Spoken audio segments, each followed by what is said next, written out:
ਅਨੋਖ ਸਿੰਘ ਢਾਲ ਜ਼ਿਲ੍ਹਾ ਤਰਨਤਾਰਨ ਦੇ ਸਰਹੱਦੀ ਇਲਾਕੇ ਵਿੱਚ ਰਹਿਣ ਵਾਲਾ ਇਹ ਸ਼ਖਸ 58 ਸਾਲ ਪੰਜਾਬ ਹੋਮਗਾਰਡ ਵਿੱਚ ਨੌਕਰੀ ਕਰਨ ਦੇ ਬਾਵਜੂਦ ਵੀ ਨਾ ਪੈਨਸ਼ਨ ਨਾ ਫੰਡ ਅਤੇ ਨਾ ਹੀ ਕੋਈ ਹੋਰ ਸਹੂਲਤ ਹੋਣ ਦੇ ਬਾਵਜੂਦ ਦਰ-ਦਰ ਦੀਆਂ ਠੋਕਰਾਂ ਖਾਣ ਨੂੰ ਮਜਬੂਰ ਹੈ। ਇਸ ਮੌਕੇ ਪ੍ਰੈਸ ਨਾਲ ਗੱਲਬਾਤ ਕਰਦੇ ਹੋਏ ਅਨੋਖ ਸਿੰਘ ਨੇ ਦੱਸਿਆ ਕਿ ਪੰਜਾਬ ਹੋਮਗਾਰਡ ਦੀ 58 ਸਾਲ ਦੀ ਨੌਕਰੀ ਦੌਰਾਨ ਉਹਨਾਂ ਨੇ ਪੈਦਲ ਜਾ ਕੇ ਹਰ ਜਗ੍ਹਾ ਆਪਣੀ ਡਿਊਟੀ ਨਿਭਾਈ ਅਤੇ ਉਸਨੇ ਪੰਜਾਬ ਸਰਕਾਰ ਅਤੇ ਭਾਰਤ ਸਰਕਾਰ ਦੇ ਸ਼ਿਕਵਾ ਕੀਤਾ ਕਿ ਉਹਨਾਂ ਵੱਲੋਂ ਨਾ ਤਾਂ ਉਹਨਾਂ ਨੂੰ ਕੋਈ ਪੈਨਸ਼ਨ ਵੀ ਮਿਲਦੀ ਹੈ ਅਤੇ ਨਾ ਹੀ ਕੋਈ ਫੰਡ ਮਿਲਿਆ ਅਤੇ ਉਹ ਆਪਣੇ ਭਰਾ ਦੇ ਘਰ ਰਹਿ ਕੇ ਗੁਜ਼ਾਰਾ ਕਰ ਰਹੇ ਹਨ।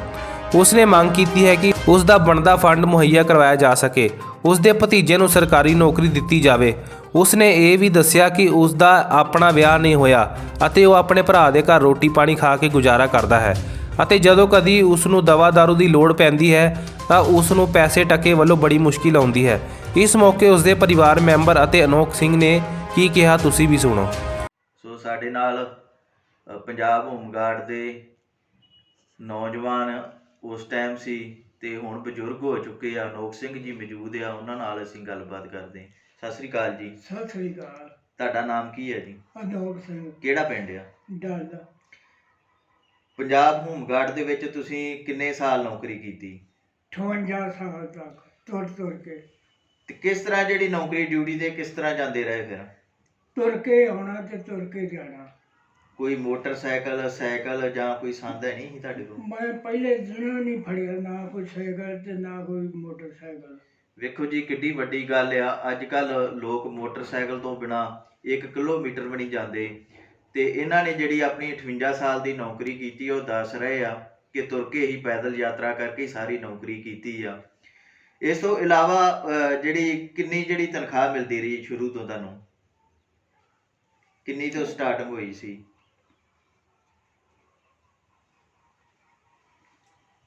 ਜਿਹੜੀ ਪਹਿਲੀ ਤਨਖਾਹ ਸੀ ਉਹ ਕਿੰਨੀ ਸੀ? 500 700 1000?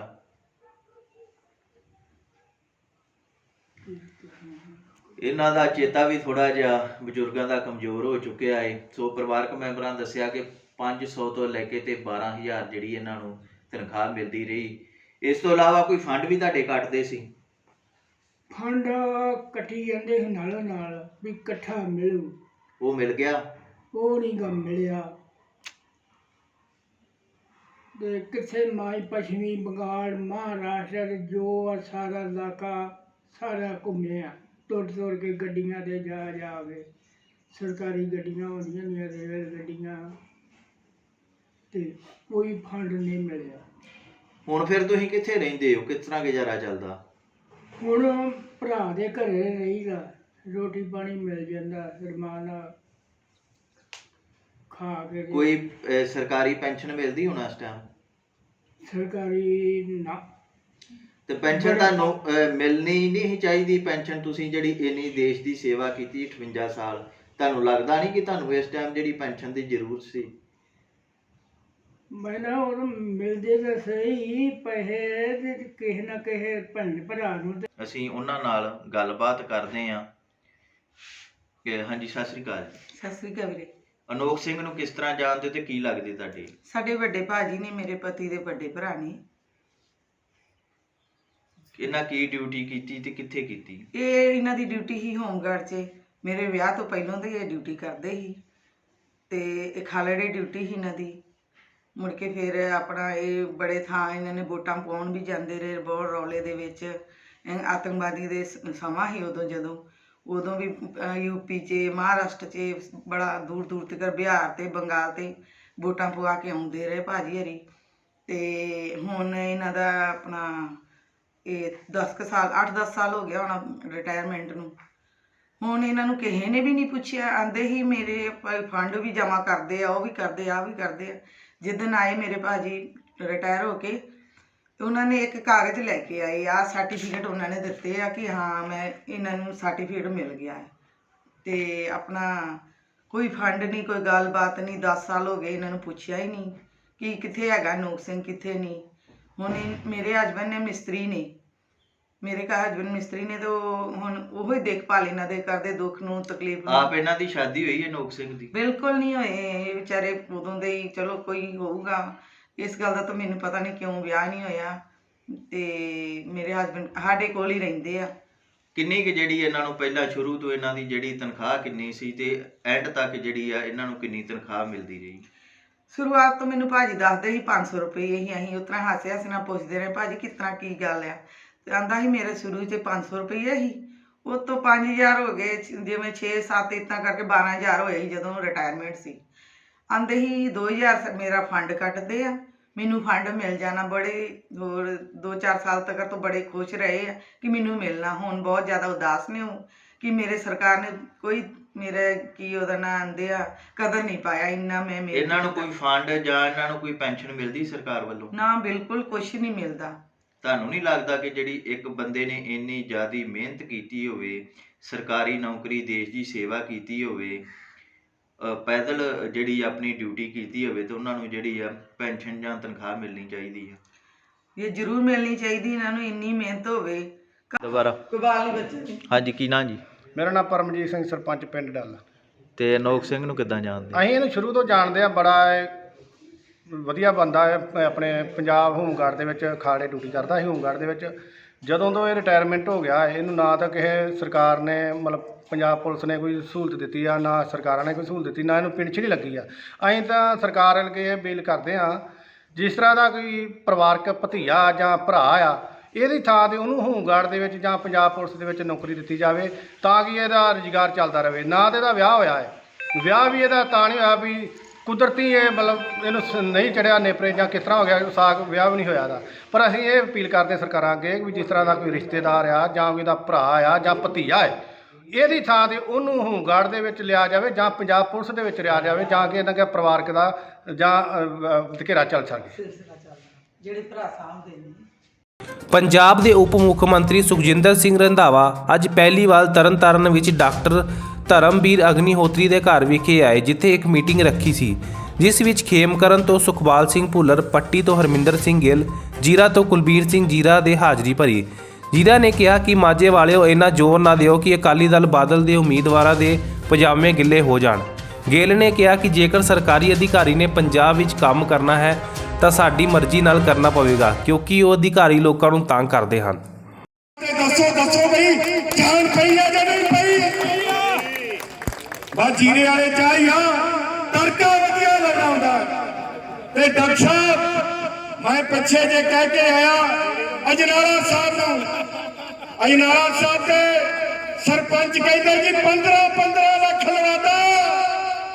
ਤੇ ਅਜਨਾਲਾ ਸਾਹਿਬ ਜਦੋਂ ਸਟੇਜ ਤੇ ਬੋਲਦੇ ਸੀ, ਉਹ ਕਹਿੰਦੇ ਸੀ ਮੈਂ ਬੇਨਤੀ ਕਰਦਾ ਆਪਾਂ ਪਿਆਰ ਨਾਲ ਰਹਿਣਾ, ਆਪਣੇ ਭੂਆ ਦੇ ਪੁੱਤ ਲੱਗਦੇ ਆ। ਜਦੋਂ ਇਹਨਾਂ ਨੇ ਘੱਟ ਨਹੀਂ ਕੀਤੀ ਤੇ ਘੱਟ ਪੌੜੀ ਕਰਨੀ, 2022 ਵਿਕਾਸ ਦੇ ਨਾਂ ਤੇ ਨਹੀਂ, ਕਾਲੀ ਘਰਾਂ ਚੋਂ ਨਹੀਂ ਨਿਕਲਦੇ ਨੇ। ਤਗੜੇ ਹੋ ਜਾਓ ਮਾਝੇ ਵਾਲਿਓ।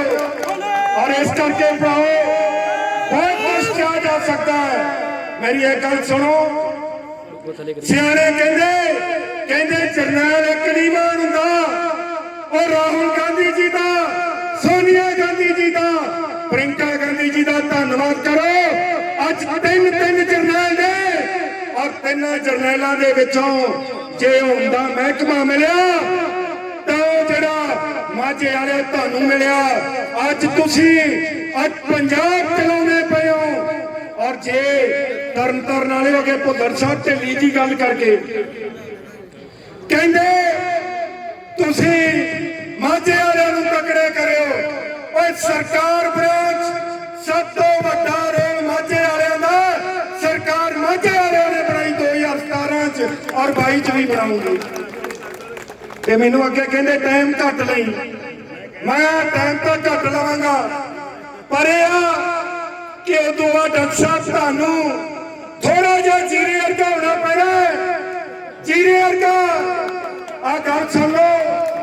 ਆ ਮੇਰਾ ਬਾਪੂ ਅੱਜ ਦੁਨੀਆ ਤੇ ਨਹੀਂ ਰਿਹਾ, ਪਰ ਮੈਂ ਇਹ ਗੱਲ ਦਾਅਵੇ ਨਾਲ ਕਹਿੰਦਾ 10 ਸਾਲ ਕਦੀ ਵੀ ਨਾ ਤਾਂ ਤਰਨਤਾਰਨ, ਨਾ ਕਦੀ ਗਿੱਲ ਸਾਹਿਬ ਨੇ ਕੀਤਾ ਔਰ ਨਾ ਕਦੀ ਭੁੱਲਰ ਸਾਹਿਬ ਨੇ ਕੀਤਾ। ਤੇ ਜੀਰੇ ਵਾਲੇ ਚੀਕਾਂ ਕੋਈ ਰੱਖਦੇ ਸੀ ਔਰ ਜੀਰੇ ਵਾਲਿਆਂ ਨਾਲ ਵਾਅਦਾ ਸੀ। ਮੈਂ ਕਿਹਾ ਜੇ ਕਿਤੇ ਸਿੰਘਾਂ ਨੂੰ ਹੱਥ ਪੈ ਗਿਆ, ਮੈਂ ਕਿਹਾ 6 ਮਹੀਨਿਆਂ 'ਚ ਜੇ ਬਾਦਲ ਅਰੀਕੇ ਹਿਰਦੇ ਨਾਲ ਲੱਗੇ ਪਏ ਤੇ ਮੈਨੂੰ ਇੰਦਰਜੀਤ ਜੀਰੇ ਦਾ ਪੋਤੜਾ ਕਿਹਾ ਜੇ, ਦੱਸੋ ਭਾਇਆ ਜੇ ਨਹੀਂ ਭਾਏ। ਔਰ ਬਈ ਇੱਕ ਗੱਲ ਹੋਰ ਸੁਣ ਲਓ, ਇੱਕ ਹੋਰ ਜੀਰੇ ਵਾਲਾ ਨਾਲ ਵਾਅਦਾ ਕੀਤਾ ਸੀ, ਮੈਂ ਕਿਹਾ ਇਲੈਕਸ਼ਨ ਤਾਂ ਲੜੂ, 4.5 ਸਾਲ ਰੰਧਾਵਾ ਸਾਹਿਬ ਕੈਪਟਨ ਸਾਹਿਬ ਨੂੰ ਕਹਿੰਦੇ ਰਹੇ ਕਿ ਕੈਪਟਨ ਸਾਹਿਬ ਜੀਰੇ ਜਿਹੜਾ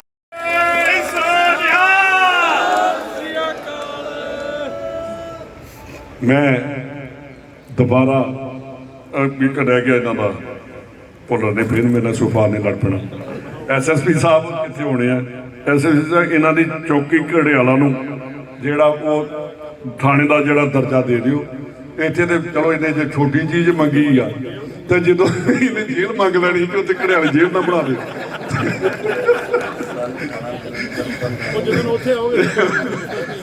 ਤੇ ਮੈਂ ਡਰਦਾ, ਮੈਂ ਵੇਖਿਆ ਕਿ ਕਿਤੇ ਜੇਲ੍ਹ ਤੇ ਨਹੀਂ ਮੰਗ ਲਿਆ ਕਿ ਇੱਥੇ ਬਣੀ ਹੈ ਜੇਲ੍ਹ, ਇੱਕ ਤੀਜੀ ਚੌਥੀ ਨਾ ਬਣ ਜੇ।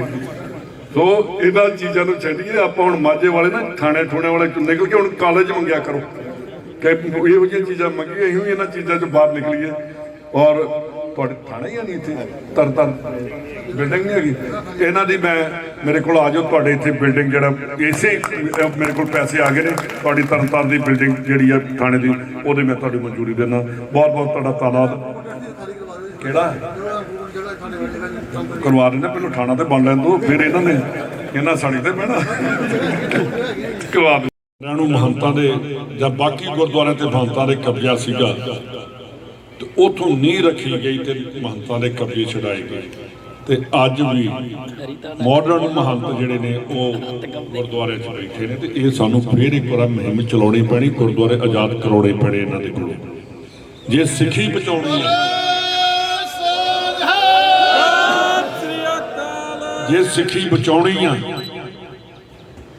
ਤੇ ਫੇਰ ਕਮਰ ਕੱਸੇ ਕਰਨੇ ਪੈਣਗੇ। ਜੇ ਪੰਜਾਬ ਬਚਾਉਣਾ ਬਾਦਲਾਂ ਕੋਲੋਂ ਤੇ ਕਮਰ ਕੱਸੇ ਕਰਨੇ ਪੈਣਗੇ।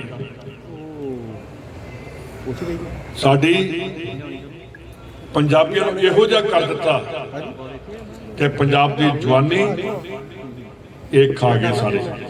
ਕਦੀ ਅੱਜ ਤੋਂ 2007 ਤੋਂ ਪਹਿਲਾਂ ਪੰਜਾਬ 'ਚ ਕਿਸੇ ਨੇ ਹੀਰੋਇਨ ਦਾ ਨਾਂ ਸੁਣਿਆ ਸੀ, ਕਿਸੇ ਨਸ਼ੇ ਦਾ ਨਾਂ ਸੁਣਿਆ ਸੀ? ਪੰਜਾਬ ਤੋਂ ਪਹਿਲਾਂ 2007 ਤੋਂ ਪਹਿਲਾਂ ਕਦੀ ਗੁੰਡਿਆਂ ਦਾ ਨਾਂ ਸੁਣਿਆ? ਗੈਂਗਸਟਰ ਨਾ ਕਿਆ ਕਰੋ, ਇਹ ਜਿਹੜੇ ਗੁੰਡੇ ਨੇ ਇਹਨਾਂ ਨੂੰ ਕਦੀ ਕਿਸੇ ਨੇ ਨਾਂ ਨਹੀਂ ਸੀ ਸੁਣਿਆ। ਕਦੀ ਜੇਲਾਂ ਟੁੱਟੀਆਂ ਸੀ, ਇਹਨਾਂ ਦੇ ਟਾਈਮ 'ਚ ਟੁੱਟੀਆਂ। ਮੈਂ ਤੁਹਾਨੂੰ ਤਾਂ ਗੱਲਾਂ ਕਰਨਾ ਮਾਝੇ ਵਾਲੇ, ਜਿੱਦਣ ਅਸੀਂ ਬਹਿ ਗਏ ਪਾਣੀ 'ਚ ਤੇ ਹਿੰਦੁਸਤਾਨ ਦੀ ਹੋਂਦ ਖਤਰੇ 'ਚ ਪੈ ਜੂ। ਬਾਰਡਰ ਤੇ ਬੈਠੇ ਆਪਾਂ ਸਾਰੇ, ਬਾਰਡਰ ਦਾ ਰੱਖਿਆ ਕਰਨੀ ਸਾਡਾ ਹੱਕ ਹੈ, ਸਾਡਾ ਧਰਮ ਹੈ। ਤੇ ਅੱਜ ਜੇ ਮੋਦੀ ਕਵੇ ਤੇ ਮੈਂ 50 ਕਿਲੋਮੀਟਰ ਤੱਕ ਜਿਹੜੀ BSF ਉਡਾਏਗਾ, ਕਦੀ ਮਨਜ਼ੂਰ ਨਹੀਂ ਹੋਏਗਾ ਸਾਨੂੰ। ਅਸੀਂ ਆਪਣੀ ਸਾਡੀ ਪੁਲਿਸ ਕਰੇਗੀ ਇਹਦਾ ਵੀ ਮੁਕਾਬਲਾ। ਇਹ ਹੋਏਗਾ। ਸਾਡੇ ਹਲਕੇ ਦੇ ਘੱਟੋ ਘੱਟ 80 ਕਰੋੜ ਰੁਪਈਆ ਜਿਹੜਾ ਮਾਫ ਹੋਇਆ ਹੈ, ਸਾਰੇ ਮਾਝੇ ਦਾ ਮਾਫ ਹੋਇਆ ਹੈ। ਤੇ ਜਿਹੜੇ ਆਮ ਆਦਮੀ ਵਾਲੇ ਲੋਕਾਂ ਕੋਲੋਂ ਫਾਰਮ ਭਰਾਉਂਦੇ ਫਿਰਦੇ ਸੀ, ਹੁਣ ਸਾਡੇ ਕਾਂਗਰਸੀਆਂ ਕੋਲ ਆਣ ਕੇ ਆਪਣੇ ਫਾਰਮ ਭਰਾ ਰਹੇ, ਆਪਣੇ ਫਾਰਮ ਭਰਾ ਰਹੇ ਕਿ ਸਾਡਾ ਮਾਫ ਕਰ ਦਿਓ। ਦੂਜੀ ਗੱਲ ਕਿ ਸਾਡੀਆਂ ਟੈਂਕੀਆਂ ਦੇ ਬਿੱਲ ਸੀ ਉਹ ਮਾਫ ਹੋ ਗਏ। ਤੇ ਤੀਸਰਾ ਮਸਲਾ ਜਿਹੜਾ ਸਰਕਾਰ ਨੇ ਕੀਤਾ ਹੈ ਲਾਲ ਲਕੀਰ ਵਾਲਾ, ਉਦੋਂ ਵੱਡਾ ਮਸਲਾ ਪੰਜਾਬ ਦੇ ਵਿੱਚ ਕੋਈ ਨਹੀਂ। ਇਹ ਲਾਲ ਲਕੀਰ ਅੰਦਰ ਰਹਿੰਦੇ ਸਾਰੇ ਜੱਟ, ਮਜਬੀ ਸਿੰਘ, ਸਾਡੇ ਖੱਤਰੀ, ਜਿੰਨੇ ਵੀ ਮਿਸਤਰੀ ਸਿੰਘ ਨੇ, ਉਹਨਾਂ ਨੂੰ ਆਪੋ ਆਪਣੇ ਘਰਾਂ ਦਾ ਮਾਲਕ ਬਣਾ ਦਿੱਤਾ। ਤੁਹਾਨੂੰ ਬਿਨਾਂ ਪੈਸੇ ਤੋਂ ਰਜਿਸਟਰੀ ਮਿਲਣੀ ਹੈ, ਤੁਹਾਡੀਆਂ ਪ੍ਰਾਪਰਟੀਆਂ ਦੀ ਕੀਮਤ ਵੱਧ ਜਾਣੀ ਹੈ, ਤੁਸੀਂ ਜ਼ਮਾਨਤਾਂ ਦੇ ਸਕਦੇ ਹੋ। ਤੇ ਦੂਸਰੀ ਗੱਲ, ਡਿਪਟੀ ਮੁੱਖ ਮੰਤਰੀ ਹੋਮ ਮਿਨਿਸਟਰ ਬਣ ਗਏ ਸਰਦਾਰ ਸੁਖਜਿੰਦਰ ਸਿੰਘ ਰੰਧਾਵਾ। ਅੱਜ ਸਾਡੇ ਵਰਕਰਾਂ ਦੇ ਚਿਹਰੇ ਚਹਿਕਦੇ ਨਜ਼ਰ ਆਉਂਦੇ ਨੇ। ਤਕੜੇ ਹੋ ਜਾਓ, ਜਿਹੜਾ ਕੰਮ ਅਖੀਰਲੇ 2 ਮਹੀਨੇ 'ਚ ਹੁੰਦਾ ਉਹੀ ਲੋਕਾਂ ਨੂੰ ਚੇਤਾ ਰਹਿੰਦਾ। ਅੱਜ ਦਾ ਜਿਹੜੀ ਯੁਰਤ ਆ ਤੁਹਾਡੀ ਉਹ ਚੇਤੇ ਆਏਗੀ। ਔਰ ਅਸੀਂ ਪੰਜਾਬ 'ਚ ਦੁਬਾਰਾ ਸਰਕਾਰ ਬਣਾਉਣੀ ਹੈ, ਸਹੁੰ ਖਾ ਕੇ ਜਾਣੀ ਹੈ ਕਿ ਚਾਰੇ ਦੇ ਚਾਰੇ ਹਲਕੇ ਦੁਬਾਰਾ ਜਿੱਤਣੇ ਆ। ਜੀਰਾ ਸਾਹਿਬ ਨੇ ਤੇ ਜਿੱਤ ਹੀ ਜਾਣਾ ਔਰ ਮਾਨਯੋਗ ਸਰਦਾਰ ਸੁਖਜਿੰਦਰ ਸਿੰਘ ਰੰਧਾਵਾ ਨੂੰ ਆਪਾਂ ਵਿਸ਼ਵਾਸ ਦਿਵਾਉਣਾ ਕਿ ਧੂੜਾਂ ਪੱਟ ਦਿਆਂਗੇ, ਅਸੀਂ ਕਸਰ ਕੋਈ ਨਹੀਂ ਛੱਡਾਂਗੇ। ਜਿਹੜਾ ਕੋਈ ਅਫਸਰ ਤੁਹਾਡੇ ਆਖੇ ਨਾ ਲੱਗੇਗਾ ਉਹ ਸਾਡਾ ਕੁਝ ਨਹੀਂ ਲੱਗਦਾ, ਬਿਲਕੁਲ ਠੋਕਾਂਗੇ ਚੰਗੀ ਤਰ੍ਹਾਂ। ਕੋਈ ਲਿਹਾਜ਼ ਕਿਸੇ ਦਾ ਨਹੀਂ। ਇਹ ਨਹੀਂ ਕਿ ਜਿੰਨੀਆਂ ਮਰਜ਼ੀ ਵੀਡੀਓ ਆਡੀਓ ਵਾਇਰਲ ਕਰ ਦੇਣ ਸਾਨੂੰ ਕਿਸੇ ਗੱਲ ਦੀ ਕੋਈ ਪਰਵਾਹ ਨਹੀਂ। ਜਿਹੜਾ ਇੱਥੇ ਤਰਨਤਾਰਨ ਜ਼ਿਲ੍ਹੇ 'ਚ ਰਹੇਗਾ ਉਹਨੂੰ ਸਰਕਾਰ ਦਾ ਹੁਕਮ ਮੰਨਣਾ ਪਏਗਾ, ਕਾਂਗਰਸੀ ਵਰਕਰਾਂ ਦਾ ਹੁਕਮ ਮੰਨਣਾ ਪਏਗਾ। ਜਿਹਨੇ ਨਹੀਂ ਮੰਨਣਾ ਆਪਣੀਆਂ ਬਦਲੀਆਂ ਕਰਾ ਕੇ ਭਾਜੋ। ਆਪਾਂ ਜਕਾਰਾ ਛੱਡਣਾ, ਬਾਹਾਂ ਖੜੀਆਂ ਕਰਕੇ ਰੰਧਾਵਾ ਸਾਹਿਬ ਨੂੰ ਵਿਸ਼ਵਾਸ ਦਿਵਾਉਣਾ ਕਿ ਆਉਣ ਵਾਲੇ 2022 ਦੇ ਵਿੱਚ ਚਾਰੇ ਦੀਆਂ ਚਾਰੇ ਸੀਟਾਂ ਤਰਨਤਾਰਨ ਜ਼ਿਲ੍ਹੇ ਦੀਆਂ ਤੇ ਨਾਲ 5ਵੀਂ ਜੀਰੇ ਵਾਲੀ ਜਿੱਤ ਕੇ ਕਾਂਗਰਸ ਦੀ ਝੋਲੀ 'ਚ ਪਾਉਣੀ ਹੈ। ਬੋਲੇ ਤੁਹਾਡਾ ਸਾਰਿਆਂ ਦਾ ਬਹੁਤ ਬਹੁਤ ਧੰਨਵਾਦ। ਮੈਂ ਰੰਧਾਵਾ ਸਾਹਿਬ ਨੂੰ ਬੇਨਤੀ ਕਰਦਾ ਕਿ ਆ ਜਿਹੜਾ ਆਦੇਸ਼ ਪ੍ਰਤਾਪ ਨੂੰ ਤਾਂ ਮੈਂ ਪੈਰ ਨਹੀਂ ਲੱਗਣ ਦਿੰਦਾ, ਬਾਕੀ ਮੈਨੂੰ ਪਤਾ ਨਹੀਂ। ਵਾਹਿਗੁਰੂ ਜੀ ਕਾ ਖਾਲਸਾ, ਵਾਹਿਗੁਰੂ ਜੀ ਕੀ ਫਤਿਹ। ਔਰ ਗੁਰੂ ਮਹਾਰਾਜ ਨੇ ਸੁਣੀ ਔਰ 17 ਸਾਡੀ ਸਰਕਾਰ ਬਣੀ। ਔਰ ਉਹ ਸਰਕਾਰ ਦੇ ਦੌਰਾਨ ਜਿਹੜੇ ਕੋਈ ਵਲਵਲੇਵੇ ਰਹਿ ਗਏ ਸੀ ਆਪਣੇ ਮਨਾਂ ਦੇ ਵਿੱਚ, ਪਿੰਡਾਂ ਦੇ ਵਿੱਚ ਜਿਹੜੇ ਕੋਈ ਨਹੀਂ ਸੀ ਇਹੋ ਜਿਹੇ ਕੰਮ ਕਰ ਚੱਲੇ, ਚਾਹੇ ਡਿਵੈਲਪਮੈਂਟ ਦਾ ਸੀ, ਚਾਹੇ ਕੋਈ ਹੋਰ ਛੋਟੀਆਂ ਮੋਟੀਆਂ ਕੰਮਾਂ ਕਰਾਂ ਸੀ, ਅੱਜ ਫਿਰ ਦੂਜਾ ਮੌਕਾ ਜਿਹੜਾ ਵਾ ਮੈਂ ਸਮਝਦਾ ਵੀ ਸਮਝ ਲਓ ਵੀ ਦੁਬਾਰਾ ਮੁੱਢ ਤੋਂ ਇਹ ਫਿਰ ਨਵੀਂ ਤੁਹਾਡੀ ਸਰਕਾਰ ਬਣੀ ਆ, ਜਿਹਦੇ ਵਿੱਚ ਸਾਡੇ ਬਹੁਤ ਹੀ ਸਤਿਕਾਰਯੋਗ ਚੰਨੀ ਸਾਹਿਬ ਨੂੰ, ਰੰਧਾਵਾ ਸਾਹਿਬ ਨੂੰ ਔਰ ਸਮੁੱਚੀ ਕੈਬਨਿਟ ਦੀ ਨਵੀਂ ਜਿਹੜੀ ਟੀਮ ਆਈ ਆ।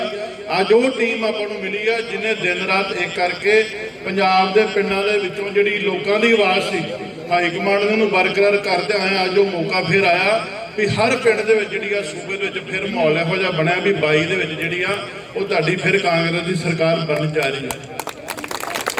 ਅੱਜ ਕਿਸੇ ਪਿੰਡ ਵੇਖ ਲਓ, ਕਿਤੇ ਝਾਤੀ ਮਾਰ ਲਓ, ਜਿਹੜੀਆਂ ਤੁਹਾਡੇ ਦਿਲ ਦੀਆਂ ਗੱਲਾਂ ਸੀ ਵੀ ਯਾਰ ਸਾਡੇ ਬਿਜਲੀ ਦੇ ਜਿਹੜੇ ਬਿੱਲ ਉਹ ਮਾਫ ਹੋਣੇ ਚਾਹੀਦੇ ਆ, ਉਹ ਆਉਂਦੇ ਹੀ ਚੰਨੀ ਸਾਹਿਬ ਨੇ ਮਿੰਟ ਲਾਇਆ, ਉਹ ਸਾਰਿਆਂ ਦੇ ਉੱਤੇ ਲਕੀਰ ਮਾਰਤੀ। ਪਾਣੀਆਂ ਦੇ ਟੈਂਕੀ ਜਿਹੜੀ ਉਹ ਕਰਤਾ, ਹੋਰ ਛੋਟੇ ਛੋਟੇ ਕੰਮ ਜਿਹੜੇ ਸੀਗੇ ਠਾਣਿਆਂ ਦੇ ਦੂਜੇ ਤੀਜੇ ਗੁੰਝਲਦਾਰ ਜਿਹੜੇ ਕੰਮ ਹੋਏ ਪਏ ਸੀ। ਔਰ ਸਾਡੇ ਹਲਕੇ ਸਾਡੇ ਜ਼ਿਲ੍ਹੇ ਦੇ ਜਿਹੜੀਆਂ ਸਾਡੀਆਂ ਸੀਟਾਂ ਦਾ ਮੈਂ ਵਿਸ਼ਵਾਸ ਦਿਵਾਉਣਾ ਵਾ ਰੰਧਾਵਾ ਸਾਹਿਬ ਨੂੰ, ਅੱਜ ਤੋਂ ਬਾਅਦ ਜਿਹੜਾ ਵੀ ਤੁਸੀਂ ਜਿੰਨੇ ਵੀ ਸਾਰੇ ਮਿਨਿਸਟਰ ਸਾਹਿਬਾਨ ਇੱਕ ਡਿਊਟੀਆਂ ਲਵਾਓ ਵੀ ਸਾਰਿਆਂ ਨੂੰ ਵਾਰੀ ਸਿਰ ਇੱਥੇ ਗੇੜਾ ਜਿਹੜਾ ਵਾ ਉਹ ਜ਼ਿਲ੍ਹੇ 'ਚ ਮਰਾਓ। ਕਿਉਂਕਿ ਜਿੰਨਾ ਚਿਰ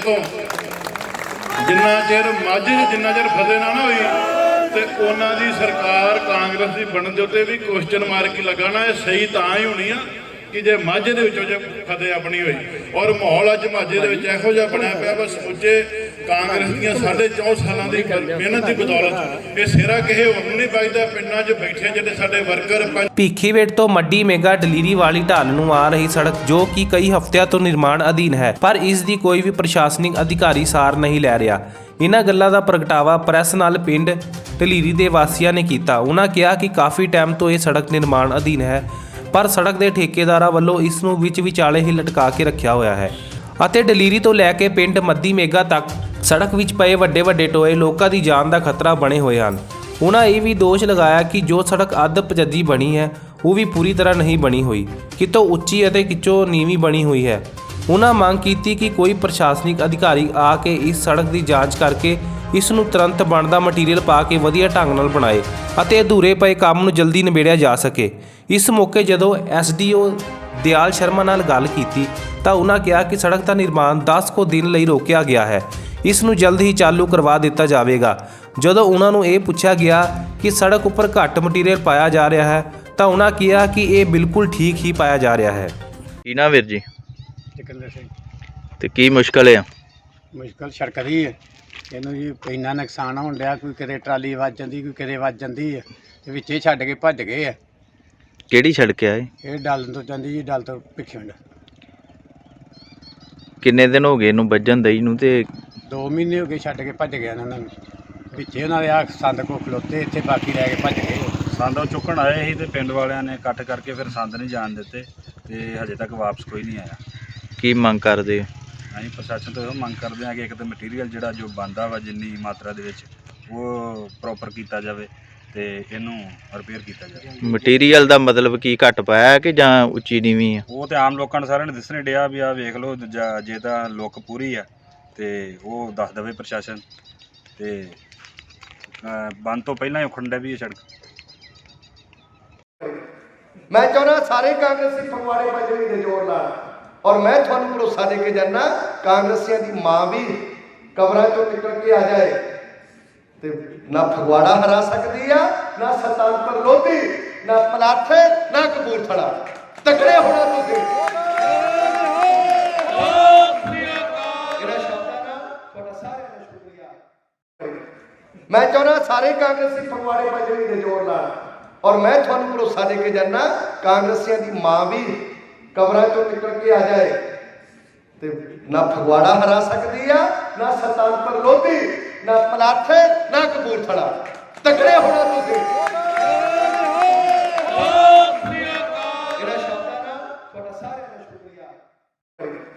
ਮੈਂ ਚਾਹੁੰਦਾ ਸਾਰੇ ਕਾਂਗਰਸੀ ਫਗਵਾੜੇ ਪੰਜਵੀਂ ਦੇ ਜ਼ੋਰ ਲਾਣ, ਔਰ ਮੈਂ ਤੁਹਾਨੂੰ ਭਰੋਸਾ ਦੇ ਕੇ ਜਾਣਾ ਕਾਂਗਰਸੀਆਂ ਦੀ ਮਾਂ ਵੀ ਕਬਰਾਂ ਚੋਂ ਨਿਕਲ ਕੇ ਆ ਜਾਏ ਤੇ ਨਾ ਫਗਵਾੜਾ ਹਰਾ ਸਕਦੀ ਆ, ਨਾ ਸਤਾਨਪੁਰ ਲੋਧੀ, ਨਾ ਪਲਾਥੇ, ਨਾ ਕਪੂਰਥਲਾ। ਤਕੜੇ ਹੋਣਾ ਤੁਸੀਂ। ਇਹਨਾਂ ਸ਼ਬਦਾਂ ਨਾਲ ਤੁਹਾਡਾ ਸਾਰਿਆਂ ਦਾ ਸ਼ੁਕਰੀਆ। ਪ੍ਰਧਾਨ ਮੰਤਰੀ ਨਰਿੰਦਰ ਮੋਦੀ ਦੇ ਇਰਾਦੇ ਬਾਬਾ ਕੇਦਾਰ ਨੂੰ ਲੈ ਕੇ ਸਿਆਸਤ ਭੱਖ ਗਈ ਹੈ। ਕਾਂਗਰਸੀ ਆਗੂ ਹੁਣ ਦੇਵਾ ਦੇ ਦੇਵ ਮਹਾਦੇਵ ਦੀ ਸ਼ਰਨ 'ਚ ਪੁੱਜੇ। ਪੰਜਾਬ 'ਚ ਪ੍ਰਦੇਸ਼ ਸੰਗਠਨ ਦੇ ਸਰਕਾਰ ਵਿਚਕਾਰ ਮਜੇ ਘਮਾਸਾਨ ਦੌਰਾਨ ਹੁਣ ਮੁੱਖ ਮੰਤਰੀ ਚਰਨਜੀਤ ਸਿੰਘ ਚੰਨੀ, ਪ੍ਰਦੇਸ਼ ਪ੍ਰਧਾਨ ਨਵਜੋਤ ਸਿੰਘ ਸਿੱਧੂ ਤੇ ਹੋਰ ਦਿੱਗਜ ਕੇਦਾਰਨਾਥ ਧਾਮ ਦਰਸ਼ਨਾਂ ਲਈ ਪਹੁੰਚੇ। ਪੰਜਾਬ 'ਚ ਕਾਂਗਰਸ ਦੀ ਅੰਦਰੂਨੀ ਲੜਾਈ ਨੂੰ ਲੈ ਕੇ ਇਕਜੁੱਟਤਾ ਦਿਖਾਉਣ ਦੀ ਕੋਸ਼ਿਸ਼ ਦੇ ਸਿਆਸੀ ਮਾਣੇ ਵਿੱਚ ਕੱਢੇ ਜਾ ਰਹੇ ਹਨ।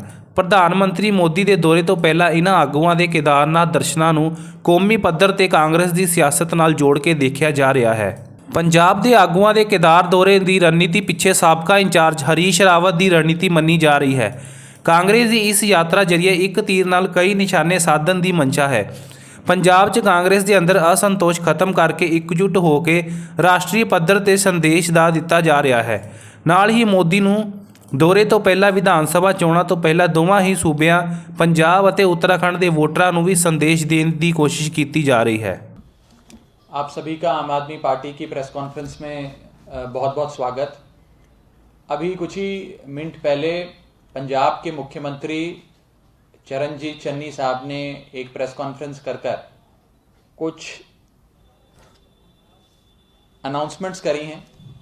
उन अनाउंसमेंट्स के मद्देनज़र आम आदमी पार्टी ने आज इस प्रेस कॉन्फ्रेंस को बुलाया है और हम सीधे तौर पर ये कहना चाहते हैं कि ड्रामेबाज चन्नी साहब पंजाब के लोगों को बरगलाने का, उनकी आंख में धूल झोंकने का काम कर रहे हैं। 4.5 साल कांग्रेस पार्टी ने पंजाब सूबे में पूर्ण बहुमत की मैंडेट होने के बाद भी सबसे निकम्मी सरकार चलाई, सबसे इनकॉम्पिटेंट, इनइफेक्टिव सरकार चलाई। 4.5 साल कांग्रेस पार्टी के विधायक, उनके मंत्री और उनके मुख्यमंत्री अपने घरों से, अपने महलों से बाहर नहीं निकले और जनता का कोई काम नहीं किया। और 4.5 साल पंजाब के लोगों को पूरी कंट्री में, इंडिया में, भारत देश में सबसे महंगी बिजली बेच के पंजाब के लोगों को लूट कर 4.5 साल, अब चुनावों से 2-3 महीने पहले लोगों को झूठे वादे करके और उनकी आंख में धूल झोंकने का काम ड्रामेबाज चन्नी साहब कर रहे हैं।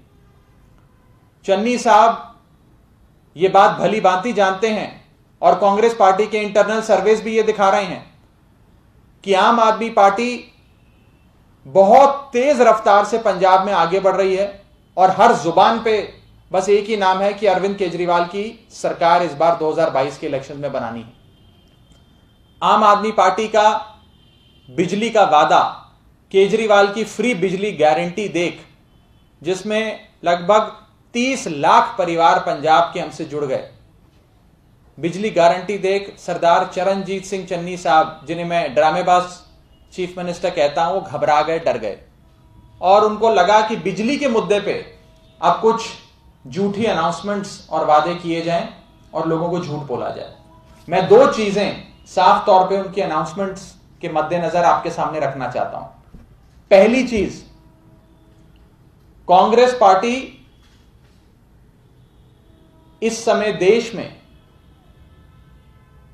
कई राज्यों में सरकार चला रही है और सारे राज्यों में जहां जहां कांग्रेस की सरकार है वहां सबसे महंगी बिजली मिलती है। राजस्थान में महंगी बिजली मिलती है, छत्तीसगढ़ में महंगी बिजली मिलती है, महाराष्ट्र में जहां कांग्रेस एक अलायंस पार्टनर है वहां महंगी बिजली मिलती है और पंजाब में खूब महंगी बिजली मिलती है। पंजाब बिजली सरप्लस सूबा होने के बाद भी सबसे ज्यादा महंगे रेटों पे अपनी आबादी को, अपने लोगों को बिजली देता है।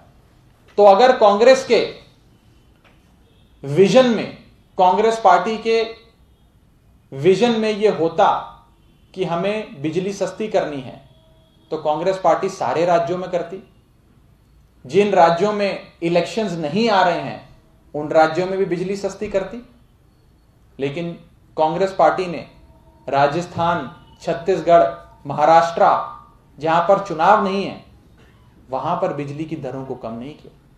वहां पर बिजली खूब महंगी मिल रही है, ताबड़तोड़ रेट पे मिल रही है, लोगों की जेबों पे डाका डाला जा रहा है, दिन दहाड़े चोरी हो रही है बिजली की, रेट के टैरिफ के चलते लोगों की जेबें काटी जा रही हैं। लेकिन पंजाब में, क्योंकि पंजाब में फरवरी के महीने में इलेक्शन या मार्च के पहले हफ्ते में इलेक्शन हो जाएगा, तो मात्र कुछ ही महीनों के लिए एक चुनावी स्टंट, एक चुनावी जुमला चन्नी साहब ने छोड़ा है बिजली सस्ती करने का। मेरा दूसरा पॉइंट, चन्नी साहब द्वारा, ड्रामेबाज चन्नी साहब द्वारा की गई अनाउंसमेंट सिर्फ एक चुनावी स्टंट और जुमला है, और जो भी उन्होंने बिजली की दरों में कटौती दी है वो सिर्फ 31 मार्च 2022 तक के लिए है। यानी कि सिर्फ 5 महीनों के लिए चन्नी साहब ने यह बिजली की दरों में कटौती पंजाब की जनता को दी है कि 5 महीने उनको सस्ती बिजली देकर, उनकी आंखों में धूल डालकर उनके वोट लेने की कोशिश करें, और 31 मार्च 2022 को ये चुनावी स्टंट पूरा हो जाएगा और ये बिजली की जो दरें में कटौती, जो एक सब्सिडी देकर दी जा रही हैं, वो समाप्त हो जाएंगी। तो मैं पंजाब की जनता को आगाह करना चाहता हूं, उन्हें होशियार करना चाहता हूं, ये कहना चाहता हूं कि ड्रामेबाज चन्नी साहब के धोखे और उनके चुनावी स्टंट, चुनावी जुमलों से हमने बचना है।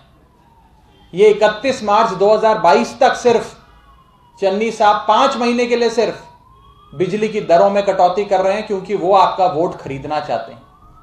वो आपकी आंखों में धूल डालकर 4.5 साल की अपनी भ्रष्ट, लूट और निकम्मी सरकार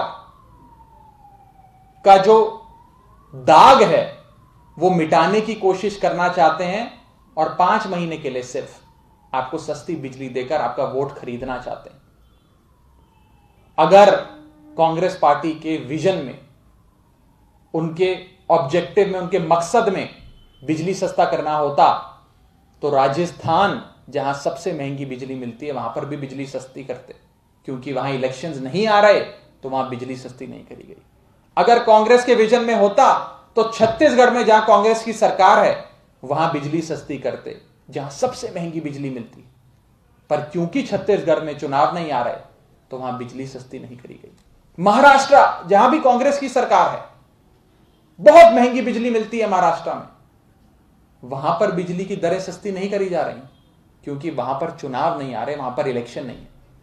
लेकिन पंजाब, जहां पर केजरीवाल साहब ने जाकर 300 यूनिट फ्री बिजली देने का वादा नहीं, गारंटी लोगों को दे दी, वहां पर चुनाव से 4 महीने पहले, 3 महीने पहले चन्नी साहब, ड्रामेबाज मुख्यमंत्री, ये वादा करके लोगों की आंखों में धूल झोंकना चाह रहे हैं। मैं ये साफ कर दूं कि 4.5 साल एक लूट और निकम्मेपन की सरकार चलाने के बाद जब लोगों ने कांग्रेस नामक जहाज को बदलने का मन बना लिया है, वो जहाज जो डूबती टाइटैनिक बन चुका है, आइसबर्ग से भी टकरा चुका है, अब छोटे मोटे रिपेयर से ये नैया, ये शिप डूबने से आप नहीं बचा सकते चन्नी साहब। और मैं एक और चीज कह दूं कि लगातार हम देख रहे हैं कि मुख्यमंत्री चन्नी साहब ड्रामे करते हैं रोज, केवल कैमरे पे अच्छी तस्वीरें खिंचवाने का उनको शौक है। रोज कई दर्जनों कैमरों के साथ वो कहीं पहुंच जाते हैं, बढ़िया सी अपना फोटो वीडियो बनवाते हैं, अपनी पिक्चर बनवाते हैं और उसी से खुश हो जाते हैं।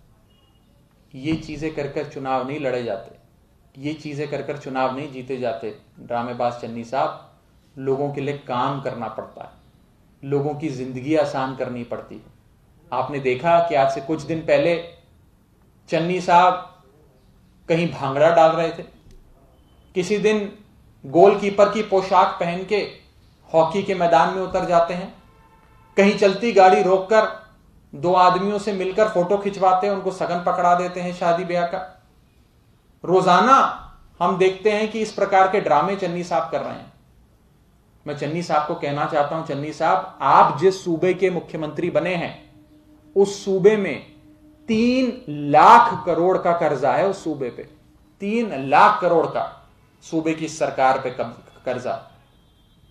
भारत में सबसे ज्यादा अनएम्प्लॉयमेंट, बेरोजगारी आपके सूबे में।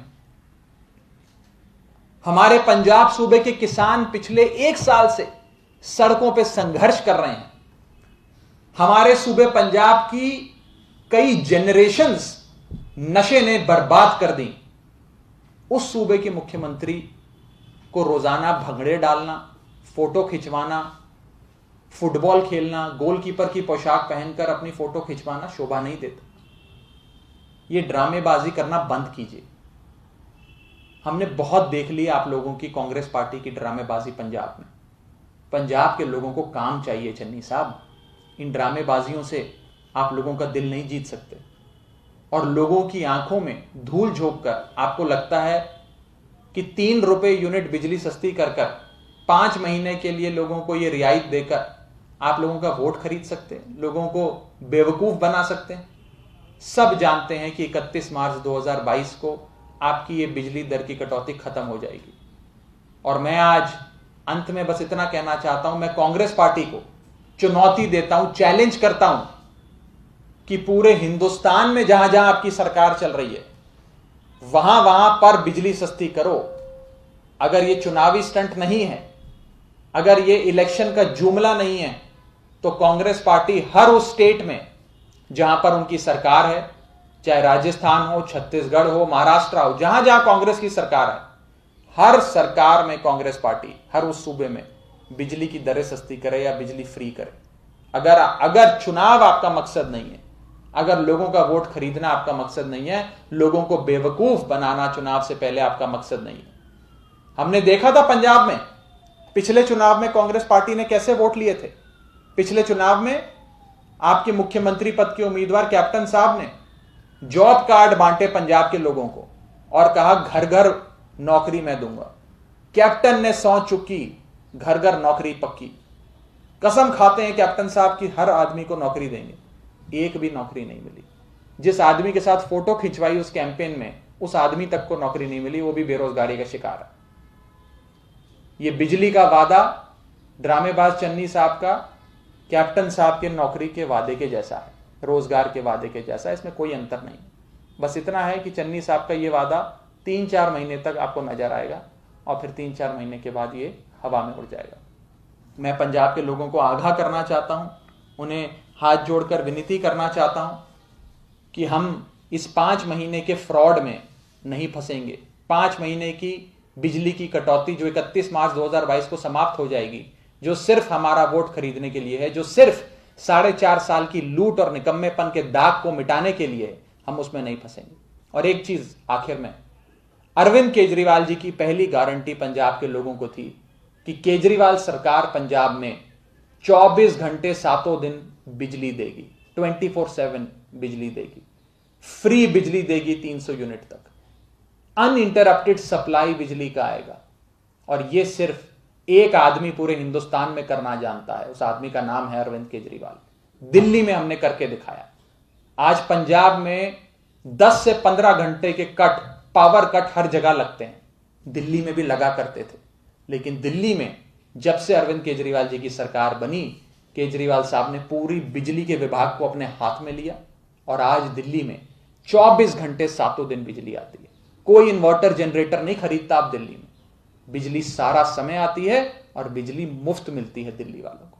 इसीलिए पूरे हिंदुस्तान में अगर कोई एक साफ नियत का नेता बिजली फ्री करना जानता है और बिजली 24 घंटे 7 दिन करना जानता है, तो उस नेता का नाम है अरविंद केजरीवाल। हम करके दिखाएंगे पंजाब में आने वाले समय में। और ड्रामेबाज मुख्यमंत्री चन्नी साहब से मेरा कहना है कि काम करो, फोटो और वीडियो कम खिंचवाओ।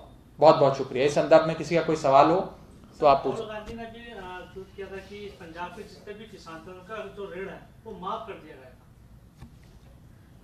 कैप्टन साहब ने ये स्कीम चलाई कि पंजाब के किसानों का जितना भी ऋण है, कर्जा है, डेट है, लोन्स हैं, उसे माफ करेंगे। और एक बहुत बड़ा कैंपेन कर्जा माफी का पंजाब भर में लागू कर दिया। जिस किसान से कैप्टन साहब ने फोटो खिंचवाई थी, उस कैंपेन को जब लागू किया था, उस फोटो को उन्होंने पूरे पंजाब में लगा दिया। जिस किसान के साथ फोटो खिंचवाई थी कर्जा माफी कैंपेन की, उस किसान का भी कर्जा माफ नहीं किया था। गुरदासपुर का रहने वाला किसान था, 2.5 लाख कर्जा था उस पर, उसका भी कर्जा कांग्रेस की सरकार ने माफ नहीं किया। यह है कांग्रेस की असलियत। सिर्फ फ्रॉड, लूट और धोखा करना कांग्रेस को आता है। वही आज पंजाब के लोगों के साथ ड्रामेबाज चन्नी साहब करने जा रहे हैं। कोई सवाल? उन्होंने एक और चीज अनाउंस करी है कि स्टेट गवर्नमेंट ने अनाउंस करा है 11% हाइक है डीएनएस अलाउंस में, डीए में, स्टेट गवर्नमेंट एम्प्लॉइज के लिए। इस मूव को कैसे देखते हैं? देखिए, दिल्ली पंजाब में 6th पे कमीशन अभी लागू नहीं हुआ, जहां तक मेरी जानकारी है। 6th पे कमीशन लागू होगा तो ये जो डीए अलाउंस में थोड़ी सी बढ़ोतरी दी है, वो अपने आप नलीफाई हो जाएगी, इनफ्रक्चुअस हो जाएगी। तो इसका कोई मतलब ही नहीं है। पिछली बार जब डीए अलाउंस में इन लोगों ने कुछ चेंजेस करे थे, तो लोगों के पास इन हैंड जो सैलरी आती थी उसमें और कटौती हो गई थी, कम पैसा आने लग गया था, बड़ा आंदोलन हुआ था पंजाब में इस विषय पे। तो ये सब भी चुनावी स्टंट है, जुमला है। 3 महीने की सरकार सिर्फ और सिर्फ अनाउंसमेंट करके 31 मार्च तक कुछ एक आधी स्कीम लागू करके लोगों को झूठ बोलना चाहती है, धोखा करना चाहती है लोगों के साथ। पंजाब के लोग अब समझ चुके हैं, अब वो कांग्रेस की रग रग को पहचानते हैं। वो समझ गए हैं कि झूठे वादे हैं, इसमें नहीं फंसना, कांग्रेस की जुमलों में हमें नहीं फंसना। Thank you.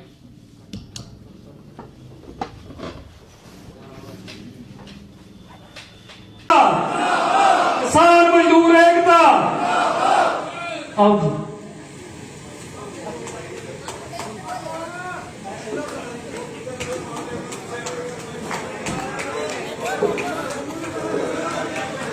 ਵਾਹਿਗੁਰੂ ਜੀ ਕਾ ਖਾਲਸਾ, ਵਾਹਿਗੁਰੂ ਜੀ ਕੀ ਫਤਿਹ। ਸੰਯੁਕਤ ਕਿਸਾਨ ਮੋਰਚੇ ਦੇ ਸੰਘਰਸ਼ੀ ਯੋਧਿਓ, ਵੀਰੋ ਭੈਣੋ, और देश चों या विदेशों चों जेड़े इस अंदोलन का हिस्सा ने, इस अंदोलन का दर्द समझते हैं, वो वीरो भैनों, ये जिहड़ा संघर्ष आ, ये जिहड़ा अंदोलन आ,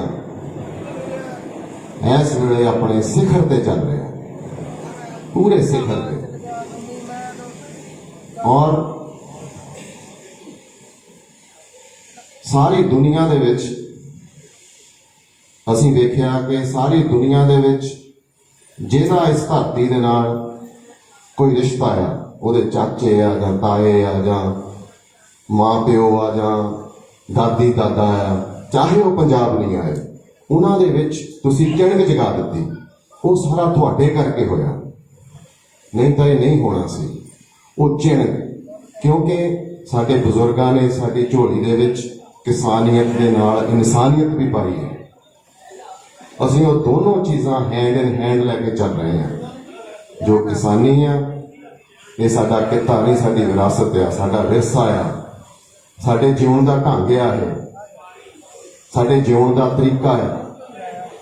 और जिन्हां नूं साडे विरसे का पता नहीं सीगा, कई बच्चे पंजाबी भी नहीं बोलते सीगे, उन्हां दे अंदर तुसीं ऐसी चिणक जगा दी। 50-50 सालां दे 10-10 सालां दे बच्चे भी तख्तियां लैके खड़े आ, नो फार्मर्स नो फूड। सारी दुनिया च ये तुहाडी पहली जित, इड्डी वड्डी जित कि सारी दुनिया तो प्रेरणा लै रही है। ਤੁਸੀਂ ਇਹਨਾਂ ਦੇ ਨਾਇਕ ਹੋ, ਤੁਸੀਂ ਇਹਨਾਂ ਦੇ ਮੈਂਟੋਰ ਹੋ। ਤੁਹਾਨੂੰ ਵੇਖ ਕੇ ਉਹ ਅਗਲਾ ਜੀਵਨ ਆਪਣਾ ਜੀਣਗੇ, ਆਪਣੇ ਜੀਵਨ ਦੀ ਦਿਸ਼ਾ ਤੈਅ ਕਰਨਗੇ। ਕਿਉਂਕਿ ਹਿਸਟਰੀ ਵੇਖੀਏ ਤਾਂ ਦੁਨੀਆ ਦੇ ਵਿੱਚ ਬਹੁਤ ਅੰਦੋਲਨ ਆਏ, ਬਹੁਤ ਅੰਦੋਲਨ ਆਉਂਦੇ ਵੀ ਰਹਿਣਗੇ ਆਪਣੇ ਹੱਕਾਂ ਲਈ, ਪਰ ਜਿਸ ਵੇਲੇ ਉਹਦੇ ਵਿੱਚ ਔਕੜਾਂ ਆਉਂਦੀਆਂ, ਮੁਸ਼ਕਲਾਂ ਆਉਂਦੀਆਂ, ਤਕਲੀਫਾਂ ਆਉਂਦੀਆਂ, ਖਾਸ ਕਰਕੇ ਸਾਜ਼ਿਸ਼ਾਂ ਆਉਂਦੀਆਂ, ਤਾਂ ਉਹਦਾ ਜੋਸ਼ ਘਟ ਜਾਂਦਾ ਆ, ਉਹ ਖੇਰੂ ਹੋ ਜਾਂਦਾ ਆ। ਪਰ ਅਸੀਂ ਵੇਖਦੇ ਹਾਂ ਹਰ ਇੱਕ ਮੁਲਕ, ਹਰ ਇੱਕ ਜਗ੍ਹਾ ਇਹਦਾ ਜੋਸ਼ ਵੱਧਦਾ ਜਾਂਦਾ ਹੈ। ਕਿਉਂ? ਤੁਹਾਡਾ ਹੌਸਲਾ ਵੇਖ ਕੇ, ਤੁਹਾਡੀ ਨਿਡਰਤਾ ਵੇਖ ਕੇ, ਤੁਹਾਡੀ ਏਕਤਾ ਵੇਖ ਕੇ, ਤੁਹਾਡਾ ਧੀਰਜ ਵੇਖ ਕੇ। ਕਿਉਂਕਿ ਕਿਸਾਨ ਤੋਂ ਵੱਧ ਪੇਸ਼ੈਂਸ ਹੋਰ ਕਿਹਦੇ ਵਿੱਚ ਹੋ ਸਕਦੀ ਹੈ, ਜਿਹੜਾ ਇੱਕ ਬੀਜ ਨੂੰ ਬੀਜ ਕੇ ਉਹਦੇ ਉੱਗਣ ਦਾ ਇੰਤਜ਼ਾਰ ਕਰ ਸਕਦਾ ਕਿ ਕਦੋਂ ਉੱਗੇਗਾ। 1 ਮਹੀਨਾ ਅੰਬ ਲਾ ਕੇ ਉਹਨੂੰ 25 ਸਾਲ ਦੇਖਦਾ ਰਹਿੰਦਾ, ਇਹਨੂੰ ਕਦੋਂ ਫਲ ਲੱਗੇਗਾ। ਉਹ ਤੋਂ ਵੱਧ ਧੀਰਜ ਸਿਰਫ ਰੁੱਖਾਂ ਦੇ ਵਿੱਚ ਆ। ਇਹ ਜਿਹੜੀ ਚੀਜ਼ ਆ, ਕਿਉਂਕਿ ਮੈਂ ਵੇਖਿਆ ਜਦੋਂ ਮੁਸ਼ਕਲਾਂ ਆਉਂਦੀਆਂ ਉਸ ਵੇਲੇ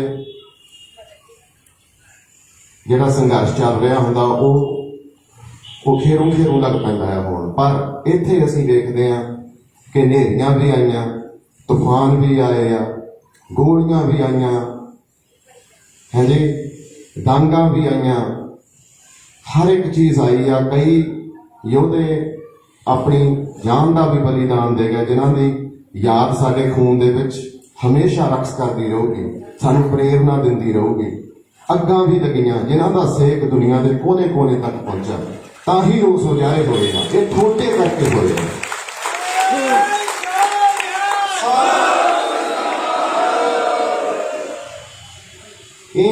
ਇਹ ਜਿਹੜੀ ਹੈਗੀ ਆ, ਇਹ ਬਹੁਤ ਜ਼ਿਆਦਾ ਵੱਡੀ ਗੱਲ ਹੈਗੀ ਆ। ਔਰ ਇਹੀ ਜਿਹੜੀ ਗੱਲ ਆ, ਇਹੀ ਸਾਨੂੰ ਜਿੱਤ ਦੇ ਬੂਹੇ ਤੇ ਲੈ ਕੇ ਲਿਆ ਕੇ ਇਹਨੇ ਸਾਨੂੰ ਖੜਾ ਕਰ ਦਿੱਤਾ, ਸਾਨੂੰ ਜਿੱਤ ਦੀਆਂ ਬਰੂਹਾਂ ਤੇ ਲੈ ਆਈ ਹੈ। ਇਹ ਬਹੁਤ ਵੱਡੀ ਗੱਲ ਆ ਕਿ ਬਸ ਹੁਣ ਤਾਂ ਤੁਸੀਂ ਹੌਸਲੇ ਬਣਾ ਕੇ ਹੁਣ ਬੰਬ ਰੱਖਿਓ, ਅਸੀਂ ਜਿੱਤਾਂਗੇ ਜ਼ਰੂਰ, ਜਾਰੀ ਜੰਗ ਰੱਖਿਓ। ਕਿਸਾਨ ਮਜ਼ਦੂਰ ਏਕਤਾ ਜਿੰਦਾਬਾਦ, ਕਿਸਾਨ ਮਜ਼ਦੂਰ ਏਕਤਾ ਜਿੰਦਾਬਾਦ, ਕਿਸਾਨ ਮਜ਼ਦੂਰ ਏਕਤਾ ਜਿੰਦਾਬਾਦ। ਮੈਂ ਇੰਨਾ ਬੋਲਦਾ ਹੋਇਆ ਆਪਣੀ ਸਪੀਚ ਨੂੰ ਇੱਥੇ ਵਿਰਾਮ ਦਿੰਦਾ ਤੇ ਅਗਲਾ ਪ੍ਰੋਗਰਾਮ ਵੀਰ ਜੀ ਦੱਸਣਗੇ। ਵਾਹਿਗੁਰੂ ਜੀ ਕਾ ਖਾਲਸਾ, ਵਾਹਿਗੁਰੂ ਜੀ ਕੀ ਫਤਿਹ।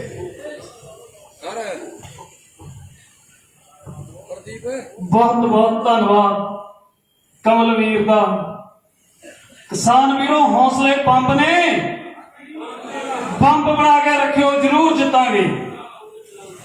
हुण मैं बेनती करना साडे वड्डे वीर मनमोहन वारिस, सुरां दे वारिस, सुरां दे सिकंदर, जो पिछले 27 साल तो तुहाडी मां बोली की सेवा करते आ रहे ने।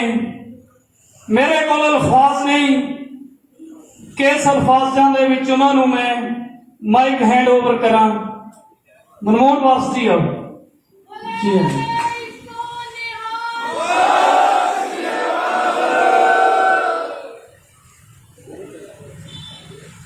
फतेह सांझी करो। वाहिगुरू जी का खालसा, वाहिगुरू जी की फतेह। संघर्ष दे राह पाए मेरे बड़े वीरों, छोटे वीरों, बुजुर्गों, भैनों, मेरी माताओं, थानू सलाम करन लई, तुहाडे कोलों आशीर्वाद लैण लई, तुहाडे जज्बे नू नमस्कार करन लई असीं दोनों वीर तुहाडे अगे हाज़र होए हां। क्योंकि तुसीं एक इतिहास सिरज रहे हो। ये वखरी गल है कि चाहे असीं चैप्टर कह लीए ते चाहे असीं सफ़े कह लीए कि उस कहानी के लंबे तो लंबे होते जा रहे, पर एक गल मैं दावे नाल कहना है, तुहाडा जोश वेख के, तुहाडा ठरमा देख के, तुहाडा सबर देख के कि जिहड़ा इस इतिहास का लास्ट चैप्टर है ਜਾਂ ਲਾਸਟ ਸਫਾ ਜਿਹੜਾ ਜਿੱਥੇ ਜਾ ਕੇ ਐਂਡ ਹੋਣਾ, ਉਹ ਪਹਿਲੇ ਹੀ ਲਿਖ ਹੋ ਗਿਆ ਹੈ ਤੇ ਉਹਦੇ ਹੈਡਿੰਗ ਤੇ ਲਿਖਿਆ ਹੋਇਆ ਜਿੱਤ।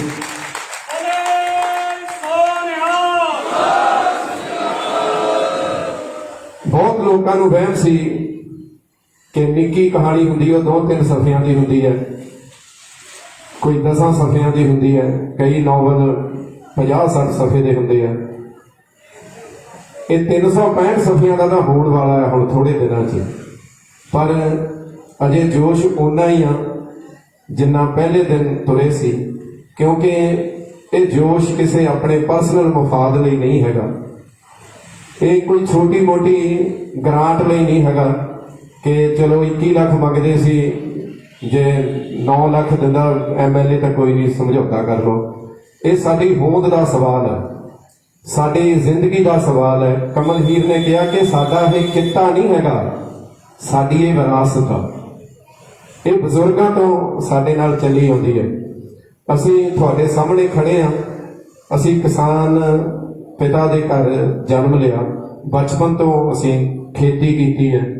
ਮੈਂ ਸ਼ੂਗਰ ਦੀ ਗੱਲ ਮੈਂ ਕਈ ਵਾਰੀ ਸਟੇਜ ਤੇ ਕਹਿਣਾ ਹੁੰਦਾ, ਮੈਂ ਕਿਹਾ ਮੈਂ 15-16 ਸਾਲਾਂ ਦਾ ਸੀਗਾ, ਮੈਂ ਹਾਲੋਂ ਦਾ ਛੱਟਾ ਦਿੱਤਾ, ਨਾ ਵਿੱਚ ਯੂਰੀਆ ਰਲਾਇਆ ਨਾ ਮਿੱਟੀ ਰਲਾਈ, ਕੱਲਾ ਕੱਲਾ ਦਾਣਾ ਜੰਮਿਆ।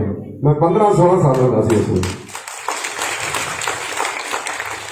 ਤੇ ਉਹ ਤੋਂ ਬਾਅਦ ਵਿਦੇਸ਼ਾਂ ਦੀ ਧਰਤੀ ਤੇ ਗਏ ਆ, ਤੇ ਜਦੋਂ ਕੋਈ ਬੰਦਾ ਕਿਸੇ ਚੀਜ਼ ਤੋਂ ਅੱਖੋਂ ਦੂਰ ਹੋ ਜਾਂਦਾ, ਉਹ ਦਿਲੋਂ ਜ਼ਿਆਦਾ ਨੇੜੇ ਹੋ ਜਾਂਦਾ।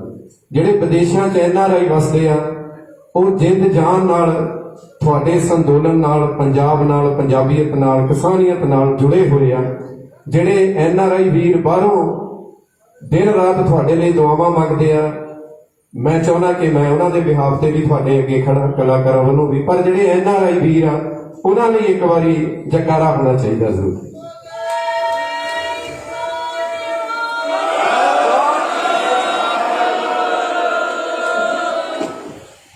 ਬਾਕੀ ਜਿਹੜੇ ਝੱਖੜ ਆਏ ਆ, ਜਿਹੜੇ ਮੀਂਹ ਆਏ ਆ, ਉਹਨਾਂ ਦਾ ਤਾਂ ਉਹਨਾਂ ਨੂੰ ਡਰ ਹੁੰਦਾ ਜਿਹੜੇ ਘੁਰਨਿਆਂ 'ਚ ਰਹਿਣ ਵਾਲੇ ਹੁੰਦੇ ਆ। ਜਿਹੜੇ ਆਪ ਹੀ ਝੱਖੜ ਹੋਣ, ਉਹਨਾਂ ਨੇ ਝੱਖੜਾਂ ਤੋਂ ਕੀ ਡਰਨਾ, ਜਿਨ੍ਹਾਂ ਦੀ ਜ਼ਿੰਦਗੀ ਆਪ ਹੀ ਝੱਖੜ ਹੈ।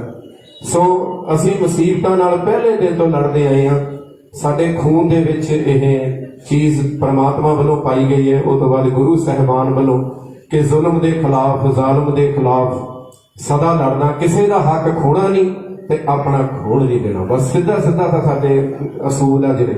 ਸੋ ਤੁਸੀਂ ਉਹਨਾਂ ਲਈ ਜਿਹੜੀ ਇਹ ਜਦੋਜਹਿਦ ਕਰ ਰਹੇ ਆ, ਸਾਰੀ ਦੁਨੀਆ ਤੁਹਾਡੇ ਨਾਲ ਹੈ। ਤੇ ਜਿਸ ਤਰ੍ਹਾਂ ਇੱਕ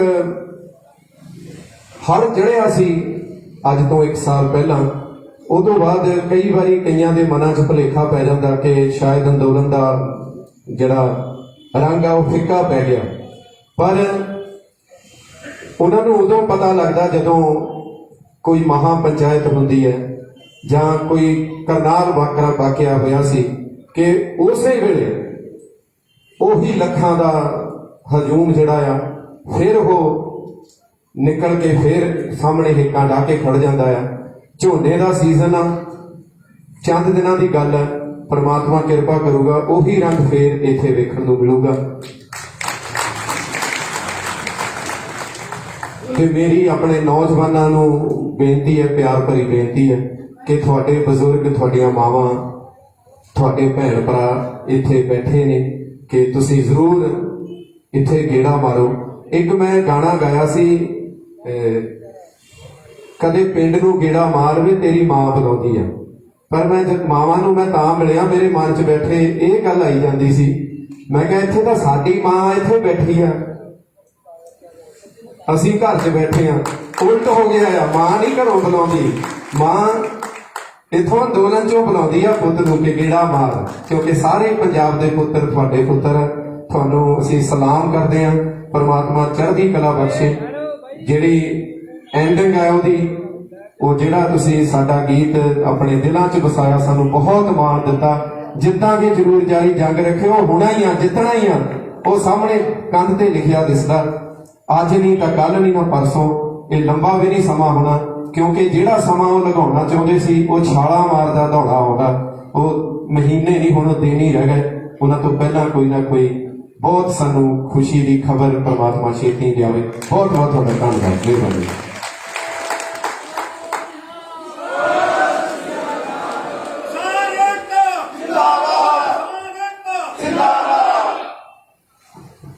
ਤੇ ਹੁਣ ਸਾਰੇ ਸਾਡੇ ਸੱਜਣਾ ਦਾ ਕਹਿਣਾ ਸੀ ਸਾਨੂੰ ਕਿ 2 ਬੋਲ ਜ਼ਰੂਰ ਤੁਸੀਂ ਕੋਈ ਨਾ ਕੋਈ ਸੁਣਾ ਦਿਓ। ਤੇ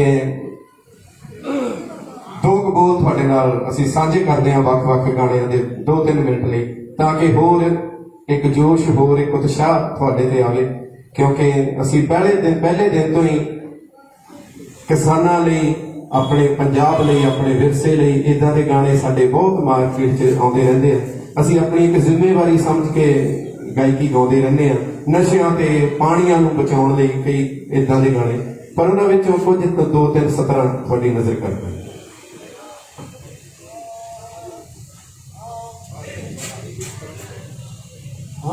ਗਲੇ 'ਚ ਤੀਰ ਦੇਖਣ ਨੂੰ, ਜਾਂ ਸਿਰ ਤੇ ਤਾਜ ਦੇਖਣ ਨੂੰ, ਜ਼ਮਾਨਾ ਰੁਕ ਕੇ ਆਇਓ ਹੀ ਤੇਰਾ ਅੰਦਾਜ਼ ਦੇਖਣ ਨੂੰ।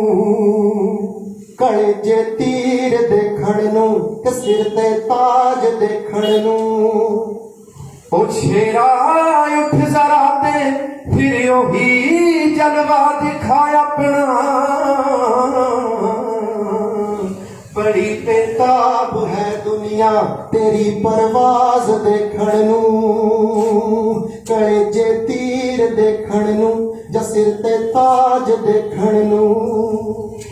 ਜੇ ਮਸਲਾ ਹੋਂਦ ਦਾ ਹੋਇਆ ਤਾਂ ਤੀਰਾਂ ਵਾਂਗ ਟਕਰਾਂਗੇ। ਅਸੀਂ ਬੈਠੇ ਨਹੀਂ ਹਾਂ ਸਿਰ ਤੇ ਉੜਦੇ ਬਾਜ਼ ਦੇਖਣ ਨੂੰ। ਅਸੀਂ ਬੈਠੇ ਨਹੀਂ ਹਾਂ ਸਿਰ ਤੇ ਉੜਦੇ ਬਾਜ਼ ਦੇਖਣ ਨੂੰ। ਗਲੇ 'ਚ ਤੀਰ ਦੇਖਣ ਨੂੰ, ਤੇ ਸਿਰ ਤੇ ਤਾਜ ਦੇਖਣ ਨੂੰ।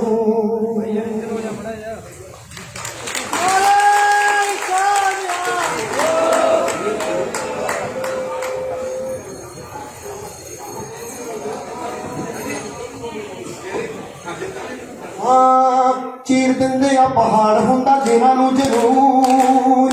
ਉਹ ਲੈ ਕੇ ਮੰਜ਼ਲਾਂ ਤੋਂ ਦੂਰ ਕਿੱਥੇ ਮਿਲਦਾ ਸਕੂਨ। ਚੀਰ ਦਿੰਦੇ ਆ ਪਹਾੜ ਹੁੰਦਾ ਜਿਨ੍ਹਾਂ ਨੂੰ ਜਨੂਨ। ਲੈ ਕੇ ਮੰਜ਼ਲਾਂ ਤੋਂ ਦੂਰ ਕਿੱਥੇ ਮਿਲਦਾ ਸਕੂਨ।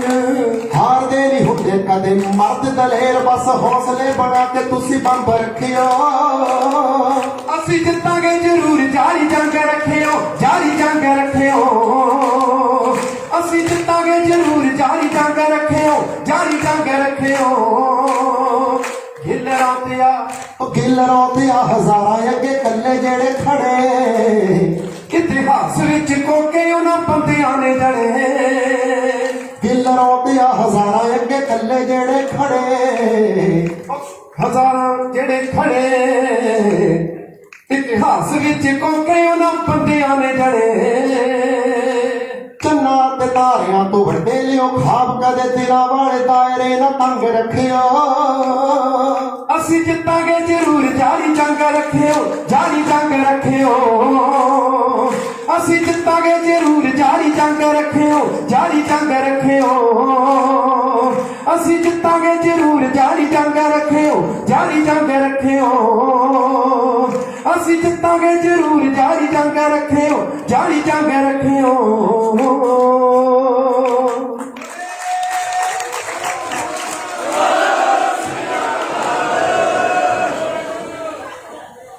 ਇੱਕ ਲਾਈਨ ਮੈਂ ਹੋਰ ਕਹਿਣੀ ਆ, ਰਾਏ ਸਾਹਿਬ ਦੀ ਮੈਨੂੰ ਫਰਮਾਇਸ਼ ਸੀ ਸਪੈਸ਼ਲੀ।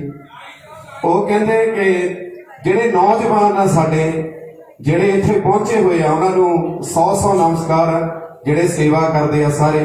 ਪਰ ਜਿਹੜੇ ਹੁਣ ਕੰਮਾਂ ਕਾਰਾਂ 'ਚ ਫੇਰ ਬਿਜ਼ੀ ਹੋ ਗਏ ਆ, ਉਹਨਾਂ ਨੂੰ ਫੇਰ ਇੱਕ ਵਾਰੀ ਸਿੰਘੂ ਬਾਰਡਰ, ਟਿਕਰੀ ਬਾਰਡਰ ਤੇ ਇਹ ਅੰਦੋਲਨ ਜਿਹੜਾ ਆ ਉਹ ਵਾਜਾ ਮਾਰਦਾ ਇੱਕ ਵਾਰੀ। ਉਹ 2 ਲਾਈਨਾਂ ਆਪਣੇ ਨੌਜਵਾਨਾਂ ਨੂੰ ਮੁਖਾਤਬ ਹੋ ਕੇ ਕਹਿਣੀਆਂ ਕਿ ਇੱਕ ਵਾਰੀ ਫੇਰ ਉਹੀ ਰੰਗ, ਉਹੀ ਜਲਵਾ ਉਹ ਫੇਰ ਦਿਖਾਣ, ਤਾਂ ਕਿ ਪੂਰਾ ਦਬਾਅ ਬਣਾ ਕੇ ਅਸੀਂ ਜਿੱਤ ਕੇ ਘਰ ਜਾਈਏ। ਓਏ ਉੱਠੋ ਵੀਰੋ, ਉੱਠੋ ਵੀਰੋ, ਉੱਠੋ ਵੀਰੋ, ਸਾਂਭ ਲਵੋ ਸ਼ਮਸ਼ੀਰ ਭਗਤ ਸਿੰਘ ਦੀ। ਮੈਨੂੰ ਹਰ ਗੱਭਰੂ ਚੋਂ, ਉਹ ਮੈਨੂੰ ਹਰ ਗੱਭਰੂ ਚੋਂ, ਮੈਨੂੰ ਹਰ ਗੱਭਰੂ ਚੋਂ ਦਿਸਦੀ ਏ ਤਸਵੀਰ ਭਗਤ ਸਿੰਘ ਦੀ। ਮੈਨੂੰ ਹਰ ਗੱਭਰੂ ਚੋਂ ਦਿਸਦੀ ਏ ਤਸਵੀਰ ਭਗਤ ਸਿੰਘ ਦੀ। ਕਿਸਾਨ ਮਜ਼ਦੂਰ ਏਕਤਾ, ਕਿਸਾਨ ਮੋਰਚਾ। ਧੰਨਵਾਦ ਜੀ। ਛੇਤੀ ਛੇਤੀ ਆਓ ਤੁਸੀਂ ਘਰ ਜਿੱਤ ਕੇ। ਸਰ ਬਾਹਾਂ खिलार के सारा पंजाब सारी दुनिया थानू उडीक रही है। फिर इसे तरह दर्शन होंदे रहणगे ते मैं तां नहीं कहता दर्शन होंदे रहणगे, मैं कहना कि आपां जित के छेती घरां नूं जाइए। पर जे अजे नहीं मनदे तां हमेशा तुहाडे अगे हाजिर होंदे रहांगे। तुसीं सानू ਇਹ नहीं है ਅਸੀਂ ਤੁਹਾਡੇ ਚ ਉਤਸ਼ਾਹ ਭਰਨ ਆਏ ਹਾਂ। ਅਸੀਂ ਤੁਸੀਂ ਸੋਚ ਨਹੀਂ ਸਕਦੇ ਕਿੰਨੀ ਤੁਹਾਤੋਂ ਪ੍ਰੇਰਣਾ ਲੈ ਕੇ ਚੱਲੇ ਆ, ਕਿੰਨਾ ਤੁਹਾਤੋਂ ਉਤਸ਼ਾਹ ਲੈ ਕੇ ਚੱਲੇ ਆ ਤੇ ਕਿੰਨਾ ਤੁਹਾਤੋਂ ਆਸ਼ੀਰਵਾਦ ਲੈ ਕੇ ਚੱਲੇ। ਵਾਹਿਗੁਰੂ ਜੀ ਕਾ ਖਾਲਸਾ, ਵਾਹਿਗੁਰੂ ਜੀ ਕੀ ਫਤਿਹ।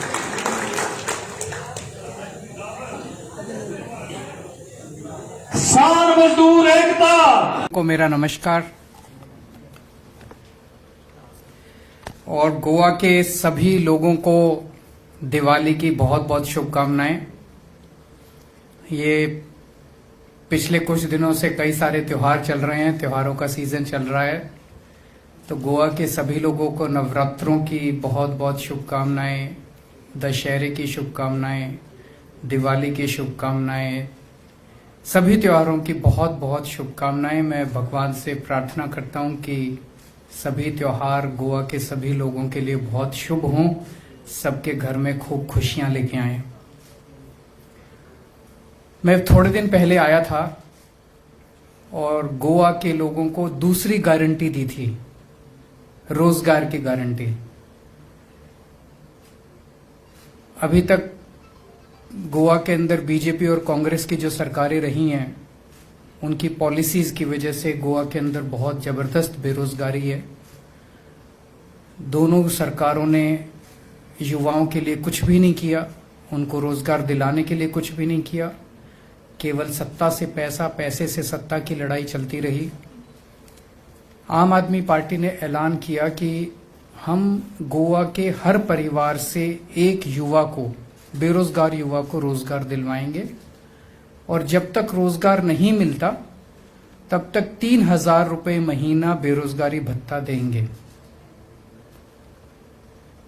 ये हमारा ऐलान था। और दूसरा, टूरिज्म का सेक्टर जो है कोरोना की वजह से काफी ज्यादा खराब हो गया, लोग बेरोजगार हो गए। तो हमने कहा कि जब तक लोगों को अपना रोजगार टूरिज्म में वापस नहीं मिलता, जो जो जहां जहां काम करता था, चाहे होटल इंडस्ट्री है, टैक्सी वाले हैं, जो जो लोगों को अपना काम वापस नहीं मिलता, 5,000 रुपए महीना उनको देंगे। और माइनिंग इंडस्ट्री बंद हो जाने की वजह से माइनिंग के बहुत सारी फैमिलीज हैं जो बेरोजगार हो गई। तो जब तक माइनिंग इंडस्ट्री, माइनिंग का काम उनका शुरू नहीं होता, तब तक 5,000 रुपए उन फैमिलीज को देंगे जो माइनिंग बंद हो जाने से बेरोजगार हो गई। आज मुझे ये कहते हुए बेहद खुशी है कि हमने लगभग 25-30 दिन पहले ये ऐलान किया था, तब से पिछले 20-25 दिन में गोवा में 1,12,000 युवाओं ने हमारे रोजगार गारंटी प्रोग्राम में रजिस्टर किया है। दैट्स ऑलमोस्ट 1,12,000 फैमिलीज, ऑलमोस्ट 25 से 30% गोवा की फैमिलीज ने रजिस्टर किया है। एक पॉलिटिकल पार्टी का चुनावी वादा, और उस चुनावी वादे में इतने बड़े स्तर के ऊपर लोग आगे आके अगर रजिस्टर करते हैं, ये दिखाता है कि लोगों का आम आदमी पार्टी के ऊपर कितना भरोसा है। मैं उन सब लोगों को जिन्होंने रजिस्टर किया है, उन सबको फिर से यकीन दिलाना चाहता हूं कि जैसे हम सुनते थे ना कि ये फेविकोल का जोड़ है, ये टूटेगा नहीं, ऐसे ये केजरीवाल की गारंटी है, ये पूरी होके रहेगी। तो आज मैं फिर से कहना चाहता हूं कि भरोसा रखना, सरकार बनाते हैं सब लोग मिलके, और सरकार बनने के बाद इसको पूरा करेंगे, आपको रोजगार भी दिलाएंगे, और जब तक रोजगार नहीं मिलेगा तब तक आपको रोजगार भत्ता भी देंगे। उसके पहले हमने बिजली की गारंटी की थी कि 24 घंटे बिजली देंगे। गोवा के अंदर पावर कट्स लगते हैं इतने सारे, तो जैसे दिल्ली में हमने 24 घंटे बिजली सुनिश्चित की, ऐसे हम गोवा के अंदर भी 24 घंटे बिजली सुनिश्चित करेंगे। जैसे दिल्ली में हमने बिजली मुफ्त की, ऐसे गोवा के अंदर भी 300 यूनिट बिजली मुफ्त देंगे, किसानों को बिजली मुफ्त देंगे और पुराने बिजली के बिल माफ करेंगे। तो उसके पहले हमने बिजली की गारंटी दी थी, उसके अंदर 2,90,000 फैमिलीज ने रजिस्टर किया था। That's almost like 70-75% of Goa. It's huge. मुझे नहीं लगता आज तक किसी भी पार्टी के लिए किसी गोवा के लोगों ने इतना बढ़ चढ़ के रजिस्टर किया है। मुझसे अक्सर मीडिया वाले और कई लोग पूछते हैं, और कि ऑपोजिशन वाले भी आरोप लगा, पैसा कहां से आएगा? आप रोज आके कहते हो ये भी मुफ्त देंगे, वो भी मुफ्त देंगे, पैसा कहां से आएगा? उसका जवाब अभी गोवा के पूर्व गवर्नर सत्यपाल मलिक जी ने दे दिया कि पैसा कहां से आएगा।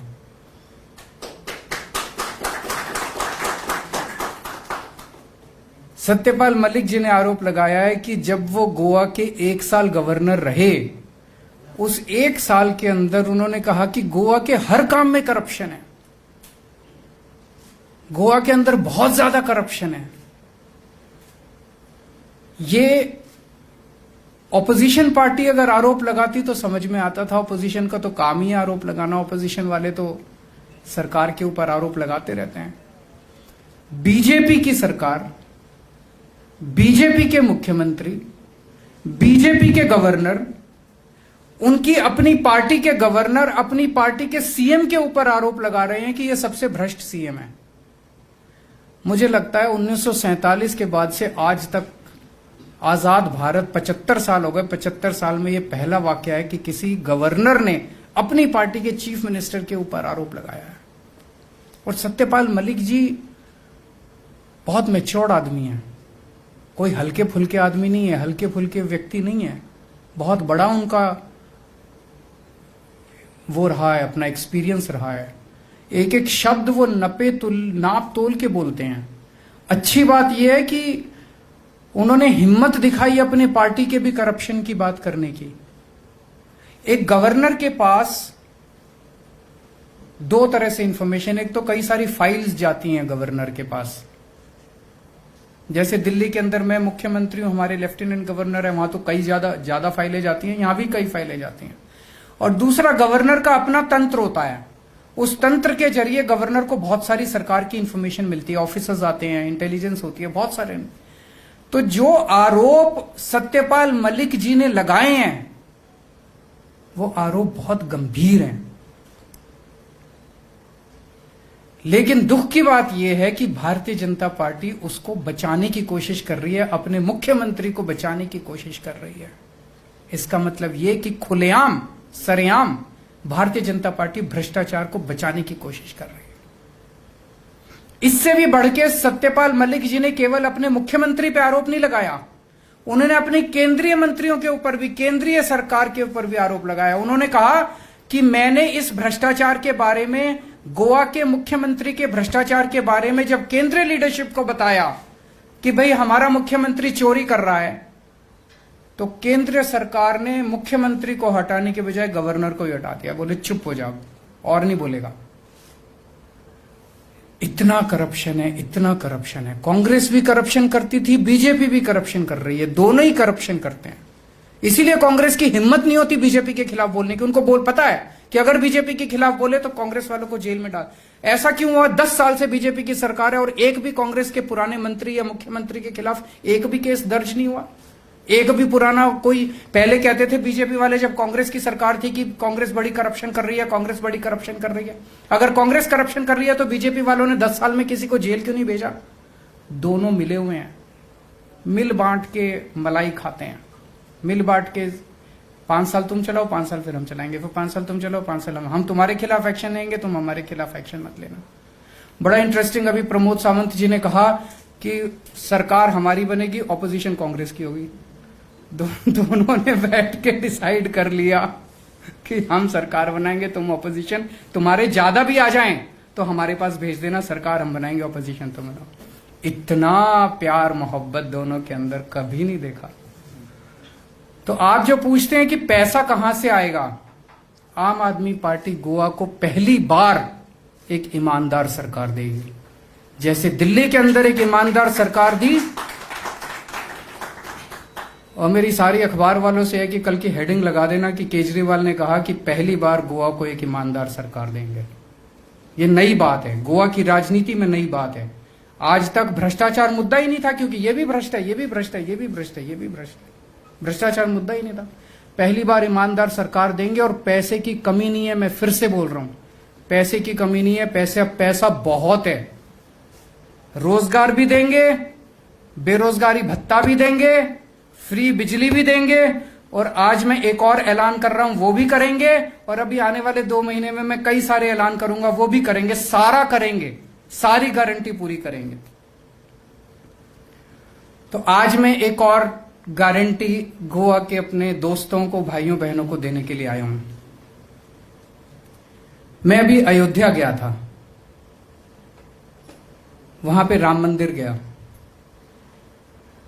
रामलला के दर्शन किए, बहुत अच्छा लगा।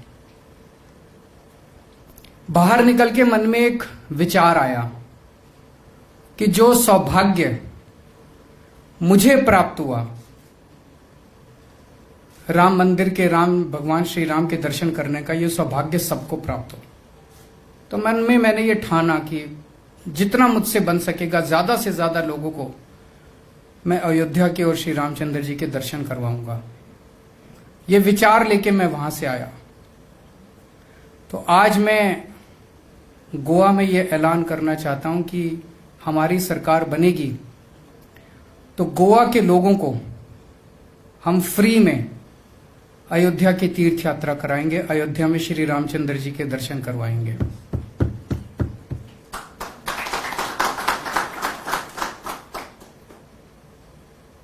जो हमारे क्रिश्चियन भाई बहन हैं उनके लिए हम वेलंकनी उनको लेके जाएंगे, फ्री तीर्थ यात्रा उनको वेलंकनी की करवाएंगे। जो हमारे मुस्लिम भाई बहन हैं उनको अजमेर शरीफ की यात्रा करवाएंगे। और मुझे बताया गया कई सारे ऐसे लोग हैं गोवा के अंदर जिनको शिरडी में श्रद्धा है, उनको शिरडी की तीर्थ यात्रा कराएंगे।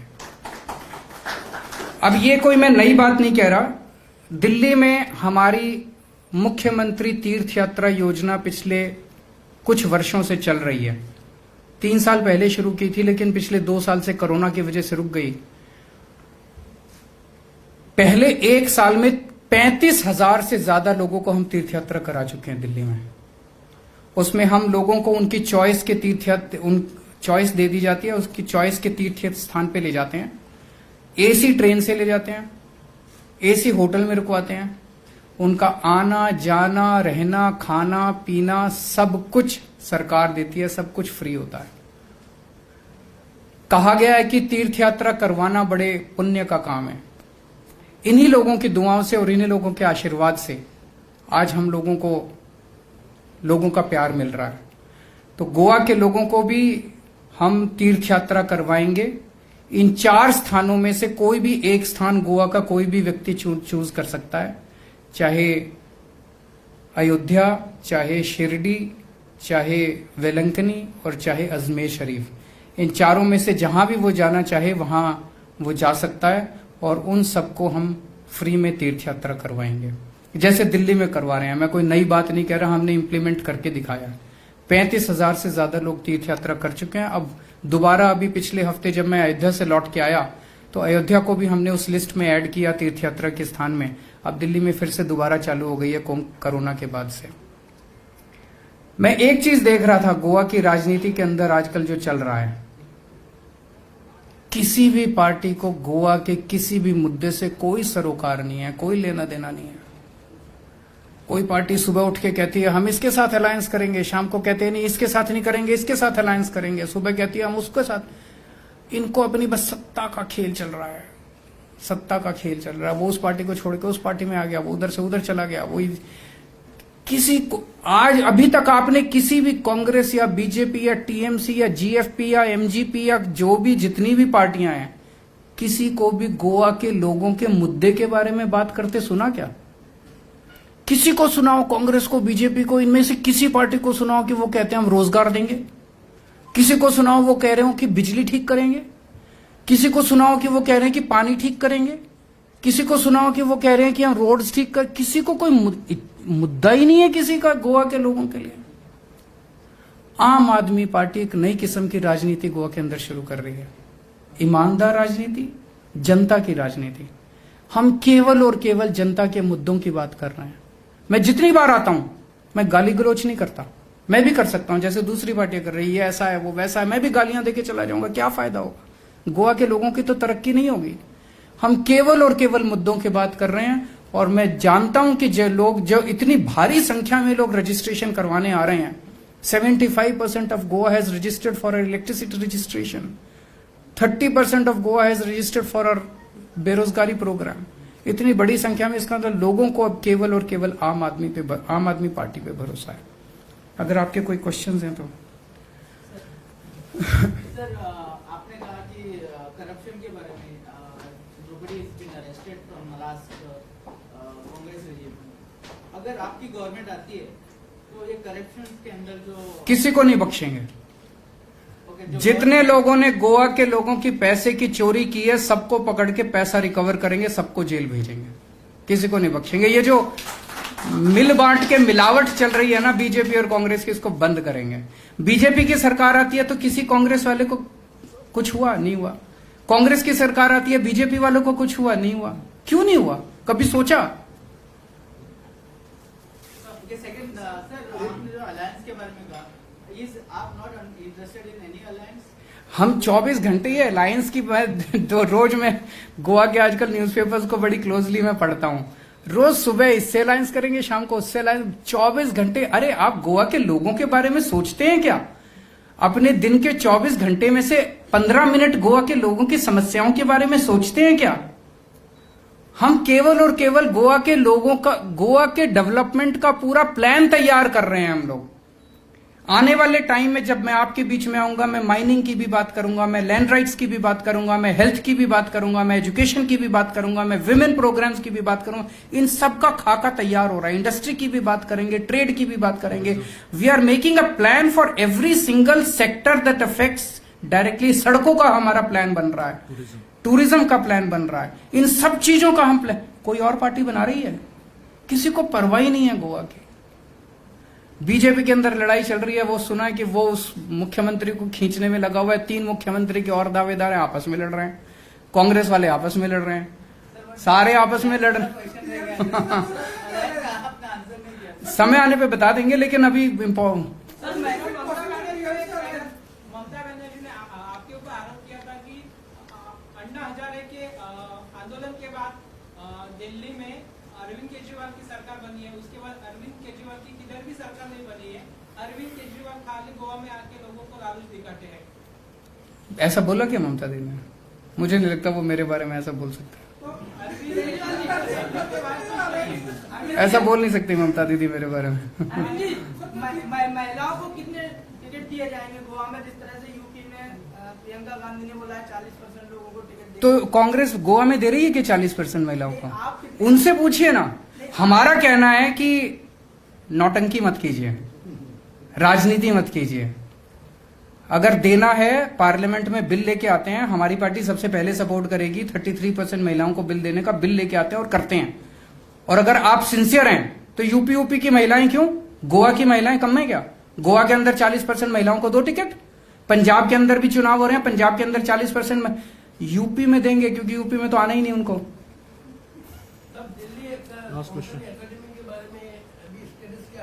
बन गई है, चल रही है, अच्छी चल रही है। आप आइए किसी दिन, आपको लेके चलेंगे, आपको स्कूल अस्पताल भी दिखाएंगे। आप सब लोगों का स्वागत है। मीडिया के सभी साथियों से मैं कहना चाहता हूं, हमारा मॉडल फर्जी मॉडल नहीं है जैसे उन लोगों का था।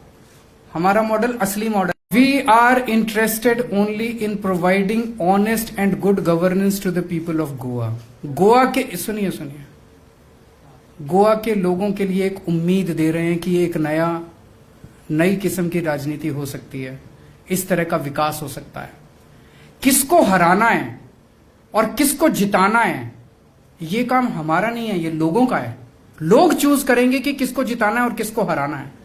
अगर हम ये कहें कि हम सारे मिलकर इस पार्टी को हराने आए हैं, हराना और जिताना काम तो जनता का है, हमारा नहीं है। हम गोवा के लोगों के लिए एक नई किस्म की राजनीति और एक डेवलपमेंट का प्लान उनके सामने रख रहे हैं। लोगों को अगर प्लान पसंद आएगा तो हमें वोट देंगे। आज गोवा के घर घर में चले जाइए, किसी भी घर में हमारे volunteers door to door campaigning कर रहे हैं, वो मुझे आके फीडबैक देते हैं।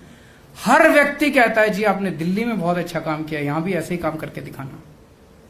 करेंगे ना।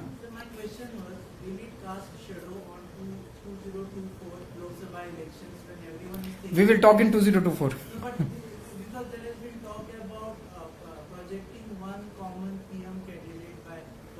अभी गोवा की बात करते हैं, गोवा के चुनाव की बात करते हैं, फरवरी की बात करते हैं, 2022 की बात करते हैं।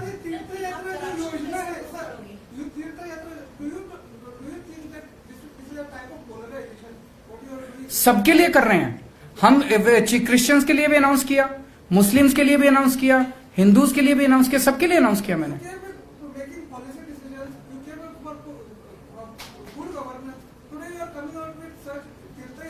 अच्छी चीज है। No there is no polarisation, listen to me, there is no polarisation. सबके लिए, अगर वो क्रिश्चियन है उसको वेलिंगटन ही भेज रहे हैं, मुस्लिम के लिए अजमेर शरीफ है, हिंदुओं के लिए शिरडी है, अयोध्या है, जो जहां जाना चाहे। हम किसी के खिलाफ नहीं है, सबको साथ लेके चल रहे हैं।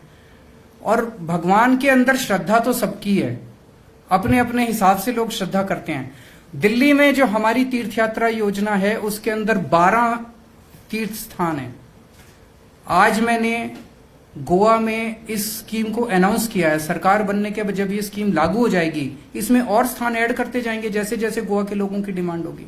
सब लोग तीर्थ स्थान जाना चाहते हैं, अच्छी वाइब्रेशन लेके आते हैं, गोवा का सुधार होगा, अच्छा शांति मिलेगी मन को, सबको। नहीं है तो आपको लगता है कि दिल्ली में नहीं है, लेकिन लोगों को अच्छा लगता है। हम लोग जब मंदिर जाते हैं, आप मंदिर जाते हैं तो शांति के लिए जाते हैं, भगवान की भक्ति के लिए। ऐसा थोड़ी कि आपके मन में शांति नहीं है, लेकिन मंदिर गोवा से जो लोग गोवा में आते हैं तो गोवा के मंदिर में जाते हैं, मंगेशी है, महालसा है।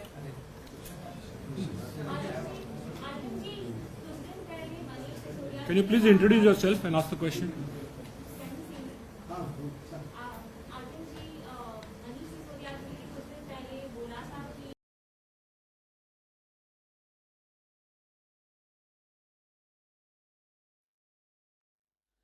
श्रद्धांजलि देना चाहना है। 37 साल पहले गांधी परिवार के हुक्म ते जिहड़े सिख भैन भरावां नूं कतल किया गया सी, उन्हां दी आत्मा की शांति वास्ते परमात्मा के चरणों च अरदास बेनती करना चाहना है। अज दे दिन गांधी परिवार के हुक्म ते पूरे देश विच हज़ारां सिख भैन भरावां दा कतल किया गया। अफसोस इस गल दा है कि 37 साल बाद भी इंसाफ नहीं मिलिया। एक कतल हो जाता, पुलिस हफ्ते 10 दिनों दोषी फड़ लेंदे है। इत्थे हज़ारां भैन भरावां दा कतल करता एक दोषी, जिन्हें सारे नूं पता कि दोषी किहड़े है। कांग्रेस दी सरकारां ने, कांग्रेस पार्टी ने उन्होंने बचा के रखा ते उन्होंने ताकतां भी दित्तियां। ते रीसेंट एग्जाम्पल है टाइटलर नूं जिहड़ा उन्होंने अपनी सेंट्रल वर्किंग कमेटी च मैंबर बनाया। बड़े दुख नाल कहना चाहना है, कांग्रेस की पंजाब लीडरशिप की हिम्मत नहीं कि आवाज उठा सके ते अपनी कौम की भावना दस सकन। इन्नी कमजोरी पंजाब की कांग्रेस लीडरशिप है। आ हालात इन्हां दा। दूजी गल जिहड़ी अज मैं प्रेस कॉन्फ्रेंस जिस वास्ते बुलाई है, मैं कल चन्नी साहब का बयान सुनिया जिथे इन्हों ने कहा 3 रुपये बिजली सस्ती देनी है। चन्नी साहब, चंगा हुंदा जे तुसी गापी मारने हैं तो 5 रुपये ही कर देंगे, घट तो घट जीरो बिल तो जरूर आउंदा। चन्नी साहब, मैं पूछना चाहना है, जिहड़े फैसले ले रहे हैं उस तरीके नाल फैसले ले रहे हैं जिवें कैप्टन अमरिंदर सिंह ने इलैक्शन तो पहले जनता नूं गुमराह कीता सी। हुण आज चन्नी मुख्यमंत्री हुण फिर तो गुमराह कर लगे। कैप्टन ने झूठी सौं खाधी गुटका साहब दी कि मैं घर घर नौकरी, कर्जा सारा कुछ माफ कर दूंगा। सरकार बनी, मुकर गए, कहन लगे साडा खजाना खाली असीं नहीं कर सकते, मनप्रीत सिंह बादल कहते नहीं कर सकते। साढ़े पौने 5 साल हो गए, हुण 2 महीने रह गए। हुण चन्नी साहब फिर तो रोज ही नवी 10,000 करोड़ 5,000 करोड़ आ छड़ता, वो छड़ता, वो छड़ता। वही झूठी सौं की रेपुटेशन है कांग्रेस पार्टी कर रही है। कल तो नवजोत सिद्धू कांग्रेस के प्रधान ने आप मान लिया कि कल्ले लॉलीपॉप है, कल्ले 2 महीने वास्ते है, 2 महीने वास्ते चाहते हैं कि किना साडा कोड लग जाए ते उहदे बाद साडी जिम्मेवारी है नहीं, इस काम के असीं कीता है। जिन्ने भी फैसले चन्नी कर रहे हैं सारियां दी पैसे दी इंप्लीकेशन पूरे करने दी चीफ मिनिस्टर चन्नी दी नहीं है, अगली सरकार दी है। मैं चन्नी साहब को पूछना चाहना है, तुसी कहदा 3 रुपये सस्ती करनी है, मैं तुहानूं सवाल पूछना चाहना है कि जो सबसिडी बिजली महकमे नूं तुसी दिंदे हो हर साल, किन्नी थोड़ी हले तक दित्ती नहीं? 7,000 करोड़ रुपया, 7,000 करोड़ रुपया जिहड़ा बिजली महकमे नूं अज जिहड़ा देना चाहिए सी वो नहीं दिता। पंजाब की सरकार ने 7,000 करोड़ तो तुसीं दिता नहीं, तो हुण 3 रुपये करके ते पुराने बकाए माफ करके जिहड़े क्या कि नहीं देने, तुसीं तकरीबन 5,500 करोड़ होर तुसीं कह दिता कि असीं करांगे। मतलब कि 12,500 करोड़ रुपया इन्होंने पैसा देना है तो देना है नहीं। होगा कि थर्मल प्लांट बंद हो जाएंगे, मुलाजमान दी तनख्वाह बंद हो जाएगियां, कोला आना बंद हो जाऊगा, बिजली बंद हो जाऊगी। पर चन्नी का कोई फिक्र नहीं है, क्योंकि उन्होंने तो झूठ बोला, उन्होंने कला उन्होंने किवें ना किवें वोट मिल जाए, गए असीं मुख्यमंत्री बन जाए उस ही दिन फिर तो 5 रुपये बढ़ा देंगे, फिर कहेंगे खजाना खाली है। आ नीति कांग्रेस की है, ਇਹਦੇ ਪਿੱਛੇ कोई प्लान नहीं है किवें पूरा करना है। हुण जीवीके बंद कर दियो जी, आप थर्मल प्लांट असीं स्क्रैप कर रहे हैं PPA। चन्नी साहब तुहानूं पता होना चाहिए है, जिहड़ा जीवीके दा थर्मल प्लांट है कंपनी का MOU किहने कीता सी? सब तो पहले कैप्टन अमरिंदर सिंह ने कीता सी, उन्हां दी अपनी सरकार ने। ते इन्हां नूं आ भी नहीं पता कि जे तुसी टर्मिनेट करोगे थोनू जीवीके नूं 16-1700 करोड़ रुपया देना पैना है। दसो कित्थों लियाओगे उन्होंने देने वास्ते 1600 करोड़ रुपया? जिन्ने तुसीं कंट्रैक्ट है सारे लीगल हो जाएंगे, कोटा चले जाएंगे, थोनू देना पैना है। जे 2 साल 3 साल होर टप के पता नहीं 2-3 हज़ार करोड़ रुपया थोनू टर्मिनेशन क्लॉज देना पैना है। कहना बड़ा सौखी है, हुण की कर रहे हैं? क्योंकि बिजली महकमे नूं इन्होंने तबाह कर दिता। असी साडी सरकार सी, असी बड़ी मेहनत करके बिजली महकमे नूं रेल ते सही किया, जिहड़ा घाटे सी उहनूं मुनाफे च लिआंदा, लॉसिस घटाए। ते तुसीं देखिया होना पंजाब साडे समय जो मैं मंत्री सी बिजली महकमे मेरे कोल सी, हिंदुस्तान दा प्रधानमंत्री तरफों बेस्ट बिजली बोर्ड का खिताब पंजाब नूं मिल गया सी। असी हर चीज इंप्रूवमेंट लियांदी, इंफ्रास्ट्रक्चर बनाया, पावर प्लांट बनाए, पंजाब पावर सरप्लस की, ग्रिड सिस्टम नूं अपग्रेड किया, लॉसिस घटाए। आ जिहड़ी बिजली महंगी सस्ती या महंगी होनी कल्ले एग्रीमेंट नाल नहीं हुंदा, हुंदी है मैनेजमेंट नाल। साडे टाइम जिहड़ा बिजली दे लॉसिस सी, बिजली महकमे नूं 14% ले आए सी, 28-29% तो अज 4 साल वापस 23% ते पहुंच गया। मतलब 1500-1600 करोड़ रुपये का लॉस वधाता। कला चोरी नहीं रोक सके, क्योंकि इत्थे कोई सरकार है नहीं, कोई मंत्री है नहीं, कोई मूवमेंट है नहीं, कले लुट्टन ते लगे हैं।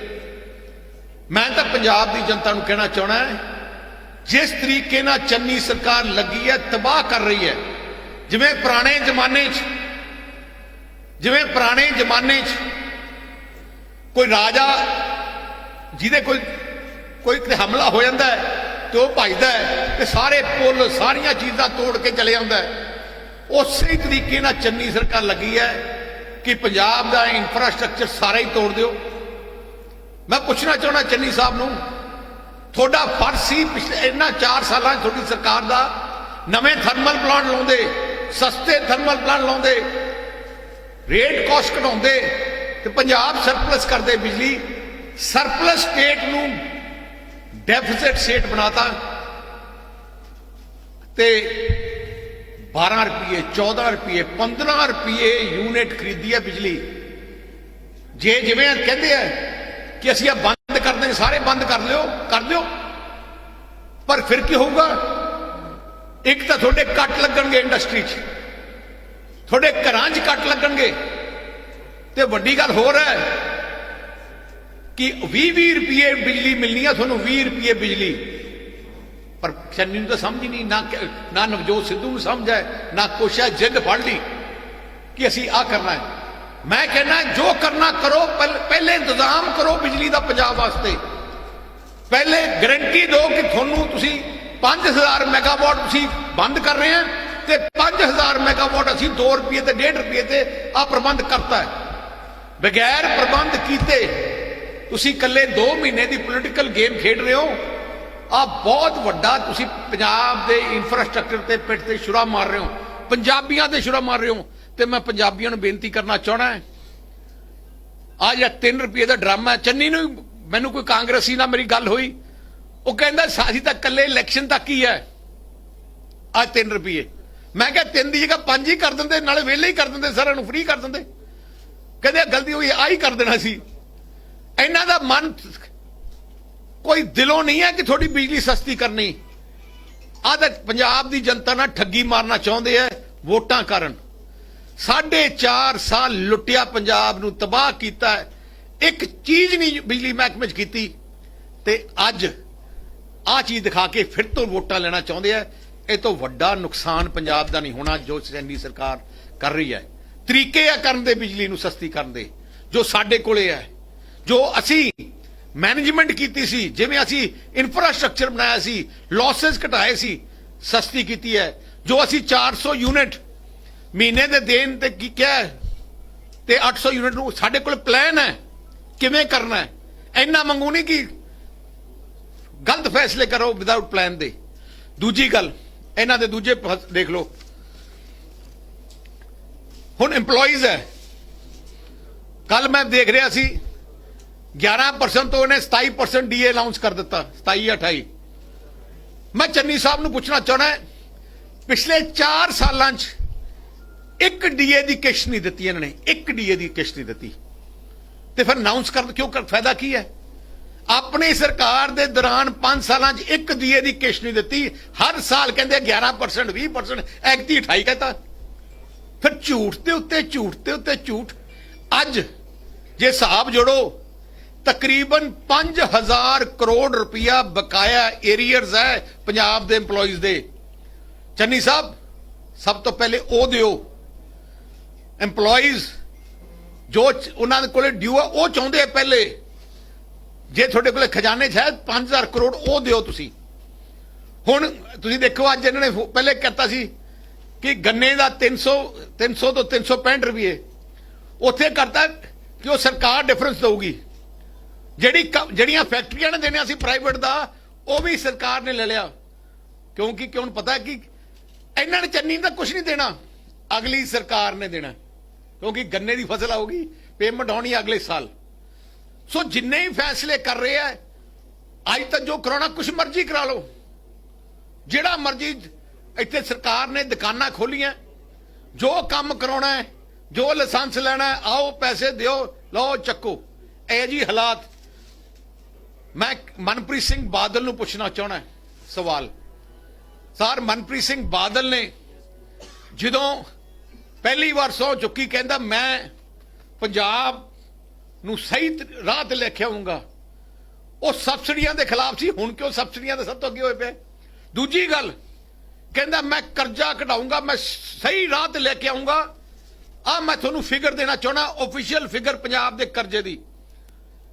ਜਦੋਂ ਅਸੀਂ ਸਰਕਾਰ ਛੱਡੀ ਉਦੋਂ ਪੰਜਾਬ ਦਾ ਕਰਜ਼ਾ ਸੀ 1,82,000 ਕਰੋੜ ਪੰਜਾਬ ਦਾ ਕਰਜ਼ਾ ਸੀ। ਸਮਝ ਲਓ ਜਦੋਂ ਦਾ ਦੇਸ਼ ਆਜ਼ਾਦ ਹੋਇਆ ਤੇ ਅੱਜ ਤੱਕ 2016 ਤੱਕ 1,82,000। ਅੱਜ 5 ਸਾਲ ਬਾਅਦ ਹੋ ਗਿਆ 2,73,000 2,73,000 मतलब 91,000 करोड़ रुपया करजा 5 साल विधाता ਜਿਹੜਾ 50 ਸਾਲ ਜਿੰਨਾ 60-70 ਸਾਲ ਜਿੰਨਾ ਵਧਿਆ ਸੀ ਉਹਦਾ ਅੱਧਾ ਕੱਲੇ 5 ਸਾਲ ਚ ਕਰਤਾ। ਤੇ ਇਕਨੋਮੀ ਨੂੰ ਤੁਸੀਂ ਬਚਾਇਆ ਕਿ ਬਰਬਾਦ ਕੀਤਾ? ਕਰਜ਼ਾ ਜ਼ਿਆਦਾ ਲੈ ਲਿਆ, ਅਨਾਉਂਸਮੈਂਟਾਂ ਕਰਤੀਆਂ। ਹੁਣ ਰੋਜ਼ ਚੰਨੀ ਸਾਹਿਬ ਦੀ ਅਨਾਉਂਸਮੈਂਟ ਦੇਖ ਲਓ, ਉਹਦੇ ਉਹਨਾਂ ਦੇ ਹਲਕਾ ਹੈ ਚਮਕੌਰ ਸਾਹਿਬ 1100 ਕਰੋੜ ਦੇ ਮੈਂ ਇੱਥੇ ਅਨਾਉਂਸ ਕਰਤੇ, ਇੱਥੇ 500 ਕਰੋੜ ਦਾ ਕਰਤਾ, ਇੱਥੇ 10,000 ਕਰੋੜ ਦਾ ਕਰਤਾ, ਇੱਥੇ ਆਹ ਛੱਡਤਾ ਉਹ ਛੱਡਤਾ। ਚੰਨੀ ਸਾਹਿਬ ਤੁਹਾਨੂੰ ਮੁੱਖ ਮੰਤਰੀ ਬਣਾਇਆ ਹੈ, ਜੋ ਸਹੂਲਤਾਂ ਦੇਣੀਆਂ ਜੇ ਦਿੱਤੀਆਂ ਤੇ ਅਸੀਂ ਦਿੱਤੀਆਂ, ਜੋ ਅਸੀਂ ਕਮਿਟਮੈਂਟ ਕੀਤੀ ਹੈ। ਜੇ ਤੁਹਾਡੇ ਕੋਲੇ ਪੈਸਾ ਹੈ ਫਿਰ ਤੁਸੀਂ ਕਿਸਾਨਾਂ ਦੀ ਜਿਹੜੀ ਫਸਲ ਮਾਰੀ ਗਈ ਹੈ ਜਿਨ੍ਹਾਂ ਦਾ 50,000 ਰੁਪਏ ਕਿੱਲਾ ਨੁਕਸਾਨ ਹੋਇਆ ਹੈ, ਤੁਸੀਂ 12,000 ਅਨਾਉਂਸ ਕੀਤਾ, ਕੁਝ ਵੀ ਨਹੀਂ ਹੈ। ਕਿਉਂ ਨਹੀਂ ਉਹਨਾਂ ਨੂੰ 50,000 ਰੁਪਏ ਦਿੰਦੇ ਕਿੱਲੇ ਦਾ? ਤੁਸੀਂ ਝੋਨੇ ਦੀ ਫਸਲ ਬਾਸਮਤੀ ਫਸਲ ਤਬਾਹ ਹੋਈ ਪਈ ਹੈ, 1 ਰੁਪਿਆ ਨਹੀਂ ਦਿੱਤਾ ਤੁਸੀਂ। ਕਿਉਂ ਨਹੀਂ ਫਿਰ ਤੁਸੀਂ 4.5 ਸਾਲ ਨਾ ਤੁਸੀਂ ਮੋਬਾਈਲ ਦਿੱਤਾ ਹੈ, ਨਾ ਘਰ ਘਰ ਨੌਕਰੀ ਦਿੱਤੀ ਹੈ, ਨਾ 2500 ਪੈਨਸ਼ਨ। ਅੱਜ ਪੈਨਸ਼ਨ ਬਲਾ 4-4 ਮਹੀਨੇ ਦੀ 6-6 ਮਹੀਨੇ ਦੀ ਪੈਨਸ਼ਨ ਸ਼ਗਨ ਡਿਊ ਹੈ, ਜਿਹੜਾ ਨਹੀਂ ਦਿੱਤਾ ਉਹ ਕਿਉਂ ਨਹੀਂ ਪੂਰਾ ਕਰਦੇ? ਆ ਪੋਲੀਟੀਕਲ ਪੰਜਾਬ ਨੂੰ ਇੱਕ ਲੀਡਰਸ਼ਿਪ ਦੀ ਲੋੜ ਹੈ, ਵਿਜ਼ਨਰੀ ਲੀਡਰਸ਼ਿਪ ਦੀ ਲੋੜ ਹੈ, ਜਿਹੜੀ ਮੈਂ ਕਹਿੰਦਾ ਕਾਂਗਰਸ ਜਿਵੇਂ ਲੱਗੀ ਹੈ, ਮੈਂ ਕਹਿੰਦਾ ਜਿੰਨੀ ਛੇਤੀ ਆ ਸਰਕਾਰ ਰੁਕੂਗੀ, ਨਹੀਂ ਤਾਂ ਇਹਨੇ ਤਬਾਹੀ ਲਿਆਉਣੀ ਹੈ।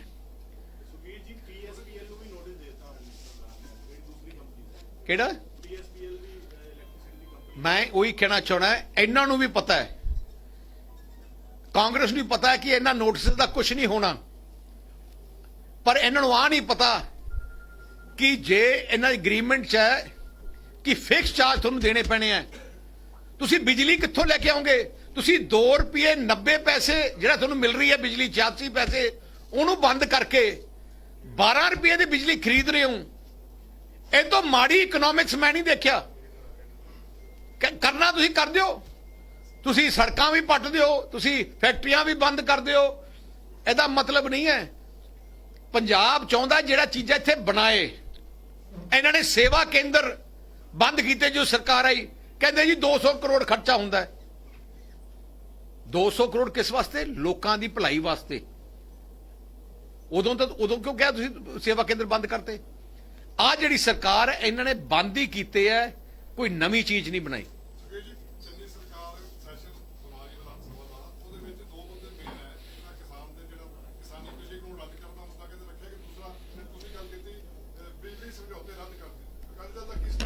मैं वही कहना चाहना, मैं क्लियर है।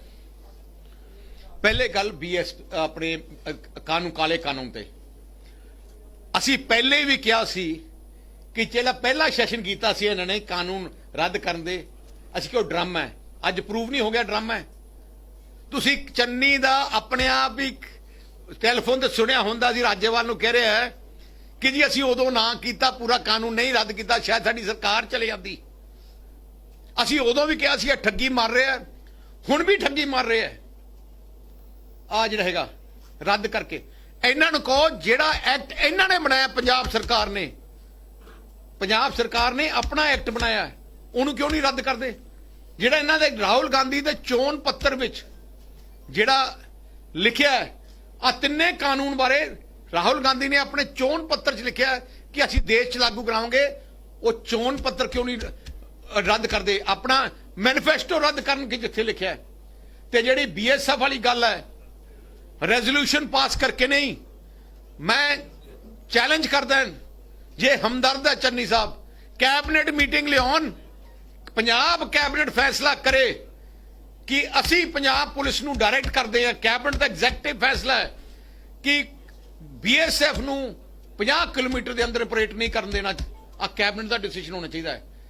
ਰੈਜ਼ੋਲੂਸ਼ਨ ਅਸੈਂਬਲੀ ਦਾ ਆ ਤਾਂ ਰੈਜ਼ੋਲੂਸ਼ਨ ਹੈ, ਇਹਦਾ ਮਤਲਬ ਨਹੀਂ ਕੋਈ ਲੀਗਲ ਬਾਈਂਡਿੰਗ ਹੈ। ਜਿਹੜਾ ਮੈਂ ਕਲੀਅਰ ਕਰਨਾ ਚਾਹਣਾ ਹੈ, ਅਸੈਂਬਲੀ ਦਾ resolution is not a legal binding. ਆ ਤਾਂ ਸੈਂਟੀਮੈਂਟਸ ਹੈ, ਸੈਂਟੀਮੈਂਟ का भावना है। ताइयों तुम देखो ना पिछली बार इन्होंने तिन्ने काले कानून के खिलाफ रेजोल्यूशन पास करता, कुछ रुकिया। जे रोकना है तो कैबिनेट डिसीजन ले, उस कैबिनेट डिसीजन नूं असैंबली च रेटिफाई करे जे तुसी आ सही करना है।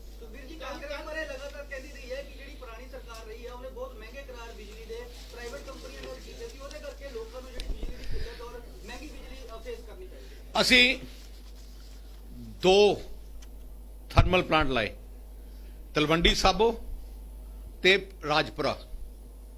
ਇੱਕ 2 ਰੁਪਏ 80 72 ਰੁਪਏ 79 ਪੈਸਾ, ਇੱਕ ਹੈ 2 ਰੁਪਏ 86 ਪੈਸੇ। ਮੈਨੂੰ ਹਿੰਦੁਸਤਾਨ ਚ ਦੱਸ ਦਿਓ, ਪੂਰੇ ਹਿੰਦੁਸਤਾਨ ਚ ਜੇ 2 ਰੁਪਏ 70 80 90 ਪੈਸੇ ਤੋਂ ਘੱਟ ਹਿੰਦੁਸਤਾਨ ਚ ਕਿਤੇ ਵੀ ਪਲਾਂਟ ਲੱਗੇ ਹੋਣ।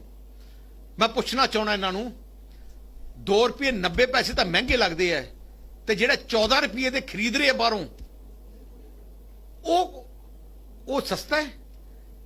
ਜੇ ਅਸੀਂ ਸਮਝ ਲਓ ਤੁਸੀਂ ਆ 4000 ਮੈਗਾਵਾਟ ਨਾ ਅਸੀਂ ਬਣਾਉਂਦੇ ਤੇ ਅੱਜ 4000 ਮੈਗਾਵਾਟ ਜੇ ਮਾਰਕੀਟ 'ਚ ਖਰੀਦਣ ਜਾਣਾ ਆਈ 14 ਰੁਪਏ ਵਾਲੀ ਚੀਜ਼ 20-22 ਦੀ ਹੋ ਜਾਣੀ ਸੀ, ਇੰਨੀ ਬਿਜਲੀ ਮਿਲਣੀ ਸੀ।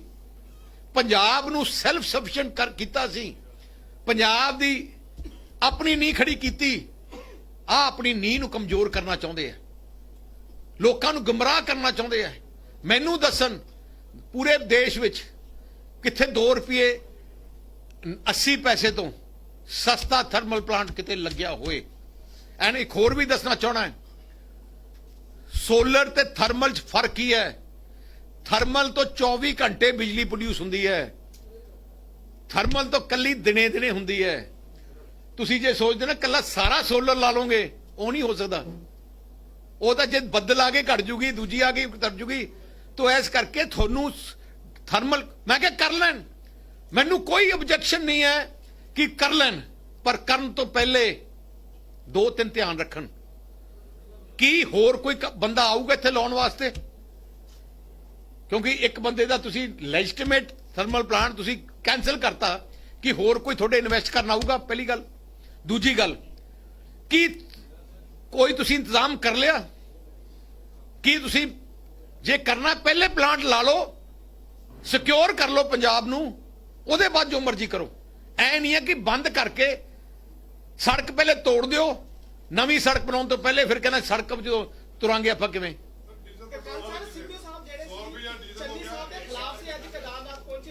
ਮੈਂ ਉਹੀ ਕਹਿ ਰਿਹਾ, ਜੋ ਸਿੱਧੂ ਸਾਹਿਬ ਨੇ ਵੀ ਆਹੀ ਗੱਲ ਕਹੀ। ਕੀ ਗੱਲ ਕਹੀ ਹੈ ਕਿ ਇਹ ਲੋਲੀਪੌਪ ਹੈ। ਚੰਨੀ ਸਾਹਿਬ ਨੇ ਸਭ ਤੋਂ ਪਹਿਲੇ ਜੋ ਸਹੁੰ ਖਾਦੀ, ਇੱਕ ਬੋਰੀ ਲੋਲੀਪੌਪ ਦੀ ਖਰੀਦੀ। ਜਿਹੜਾ ਆਉਂਦੇ ਉਹਨੂੰ ਮੂੰਹ 'ਚ ਦੇ ਦਿੰਦਾ ਇੱਕ ਲੋਲੀਪੌਪ, ਤੇ ਮੈਨੂੰ ਲੱਗਦਾ ਰਾਤ ਨੂੰ ਮੈਨੂੰ ਲੱਗਦਾ ਸਿੱਧੂ ਦੇ ਮੂੰਹ 'ਚ ਪਾਤਾ ਲੋਲੀਪੌਪ, ਇਕੱਠੇ ਚੱਲ ਪਏ ਹੁਣ।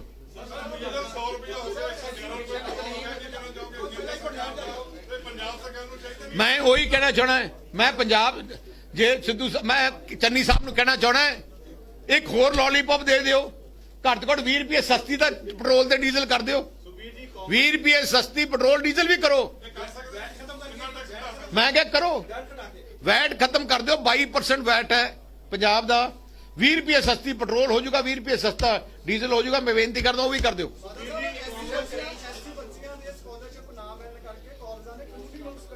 ਮੈਂ ਉਹੀ ਕੀਤਾ, ਐਸਸੀ ਬੱਚਿਆਂ ਨੂੰ ਸਕਾਲਰਸ਼ਿਪ ਨਹੀਂ ਦਿੱਤੀ 5 ਸਾਲ।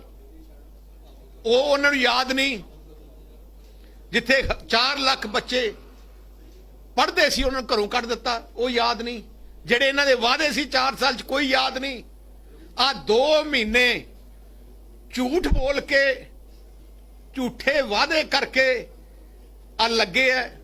ਮੈਂ ਆਹੀ ਬੇਨਤੀ ਕਰਨਾ ਪੰਜਾਬ ਦੀ ਜਨਤਾ ਨੂੰ, ਆਪਾਂ ਸੋਚੀਏ ਆ ਚੀਜ਼ਾਂ 2 ਮਹੀਨੇ ਇਲੈਕਸ਼ਨ ਤੋਂ ਪਹਿਲੇ ਕਿਉਂ ਹੋ ਰਹੀਆਂ।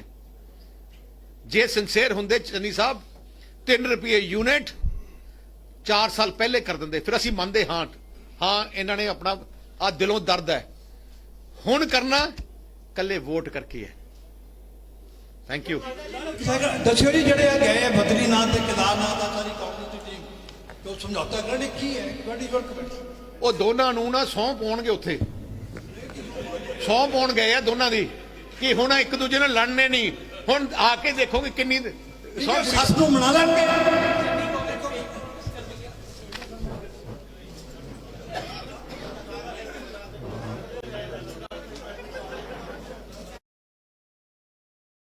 ਬਸਪਾ ਪੰਜਾਬ ਦੇ ਪ੍ਰਧਾਨ ਜਸਵੀਰ ਸਿੰਘ ਗੜੀ ਦਾ ਇੱਕ ਵਿਵਾਦਿਤ ਬਿਆਨ ਸਾਹਮਣੇ ਆਇਆ ਹੈ, ਜਿਸ ਵਿੱਚ ਉਹ ਸੁਲਤਾਨਪੁਰ ਲੋਧੀ ਦੇ ਸ਼੍ਰੋਮਣੀ ਅਕਾਲੀ ਦਲ ਦੇ ਉਮੀਦਵਾਰ ਦੇ ਚੋਣ ਪ੍ਰਚਾਰ ਲਈ ਸਟੇਜ ਤੋਂ ਮਾਂ ਸ਼ਬਦ ਦੇ ਸੰਬੋਧਨ ਲਈ ਵਿਵਾਦਿਤ ਬਿਆਨ ਦੇ ਦਿੱਤਾ। ਇਸ ਦੌਰਾਨ ਉਹਨਾਂ ਨੇ ਕਿਹਾ ਕਿ ਇਸ ਵਾਰ ਕਾਂਗਰਸੀਆਂ ਦੀ ਮਾਂ ਵੀ ਕਬਰਾਂ ਤੋਂ ਆ ਕੇ ਉਹਨਾਂ ਨੂੰ ਚੋਣ ਨਹੀਂ ਜਿਤਾ ਸਕਦੀ, ਜਿਸ ਤੇ ਕਾਂਗਰਸ ਦੇ ਵਿਧਾਇਕ ਨਵਤੇਜ ਚੀਮਾ ਨੇ ਇਸ ਦਾ ਕੜਾ ਨੋਟਿਸ ਲੈਂਦਿਆਂ ਇਸ ਬਿਆਨ ਦੀ ਨਿੰਦਾ ਕਰਦਿਆਂ ਕਿਹਾ ਕਿ ਰੱਬ ਦੇ ਦਰਜੇ ਵਾਲੀ ਮਾਂ ਬਾਰੇ ਅਜਿਹੇ ਸ਼ਬਦ ਬੋਲਣਾ ਬਹੁਤ ਅਫਸੋਸਜਨਕ ਹੈ, ਇਸ ਲਈ ਉਹਨਾਂ ਨੂੰ ਇਸ ਕੰਮ ਲਈ ਮਾਫੀ ਮੰਗਣੀ ਚਾਹੀਦੀ ਹੈ। ਮੈਂ ਚਾਹੁੰਦਾ ਸਾਰੇ ਕਾਂਗਰਸੀ ਫਗਵਾੜੇ ਪੰਜਵੀਂ ਦੇ ਜ਼ੋਰ ਲਾਣ, ਔਰ ਮੈਂ ਤੁਹਾਨੂੰ ਭਰੋਸਾ ਦੇ ਕੇ ਜਾਣਾ ਕਾਂਗਰਸੀਆਂ ਦੀ ਮਾਂ ਵੀ ਕਬਰਾਂ ਚੋਂ ਨਿਕਲ ਕੇ ਆ ਜਾਏ ਤੇ ਨਾ ਫਗਵਾੜਾ ਹਰਾ ਸਕਦੀ ਆ, ਨਾ ਸੁਲਤਾਨਪੁਰ ਲੋਧੀ, ਨਾ ਪਲਾਥੇ, ਨਾ ਕਪੂਰਥਲਾ। ਤਕੜੇ ਹੋਣਾ ਤੁਸੀਂ।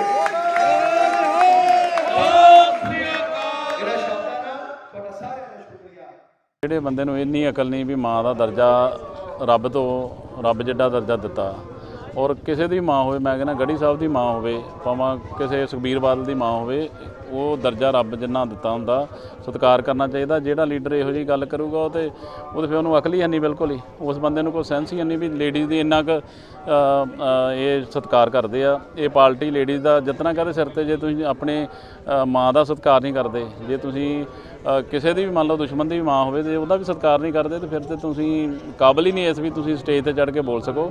ਇਹ ਤੇ ਜਿਹੜਾ ਇਹਨਾਂ ਨੂੰ ਮਾਫੀ ਮੰਗਣੀ ਚਾਹੀਦੀ ਸਾਰੀ ਲੇਡੀਜ਼ ਕੋ, ਔਰ ਜਿਹੜਾ ਇਹਨਾਂ ਨੇ ਇਹ ਮੂੰਹ ਚੋਂ ਜਿਹੜੇ ਲਫ਼ਜ਼ ਕੱਢੇ ਆ ਕਿ ਮੈਂ ਅੱਗੇ ਵੀ ਇੱਕ ਦੋ ਵਾਰੀ ਵੇਖਿਆ, ਇਹਨਾਂ ਨੂੰ ਤੇ ਬਿਲਕੁਲ ਸਮਝ ਹੀ ਨਹੀਂ ਗਈ। ਇਹ ਤੇ ਸਿਰਫ ਟਿਕਟਾਂ ਵੇਚਦੇ ਫਿਰਦੇ ਆ, BSP ਨੂੰ ਮਿਲ ਗਏ ਆ 4 ਮੌਕਾ, ਹੁਣ ਉਹ ਹਾਲਾਤ ਇਹਨਾਂ ਦੇ ਹੋਏ ਪਏ। ਔਰ ਇਹ ਬੜਾ ਮਾੜੀ ਗੱਲ ਕੀਤੀ ਅੱਜ ਇਹਨਾਂ ਨੇ ਇੱਥੇ ਆ ਕੇ। ਬੰਦਾ ਮੂੰਹ ਚੋਂ ਗੱਲ ਉਹ ਕੱਢੇ ਜਿਹੜੀ ਜਿੰਨੀ ਗੱਲ ਸਹੀ ਹੋਵੇ, ਔਰ ਇਹ ਜਿਹੜੀ ਮਾਂ ਦੇ ਖਿਲਾਫ ਇਹ ਗੱਲ ਕੀਤੀ ਹੈ, ਸਾਰੇ ਪੰਜਾਬੀਆਂ ਦੇ ਖਿਲਾਫ, ਸਾਰੇ ਪੰਜਾਬੀ ਦੇ ਜਿਹੜਾ ਕਲਚਰ ਆ ਸਾਡਾ, ਜਿਹੜਾ ਅਸੀਂ ਮਾਂ ਨੂੰ ਰੱਬ ਦਾ ਦਰਜਾ ਦਿੰਦੇ ਆ, ਉਹਦੇ ਖਿਲਾਫ ਇਹ ਗੱਲ ਕੀਤੀ ਆ। ਇਹ ਇਹਨਾਂ ਨੂੰ ਜਵਾਬ ਦੇਣਾ ਪਊਗਾ।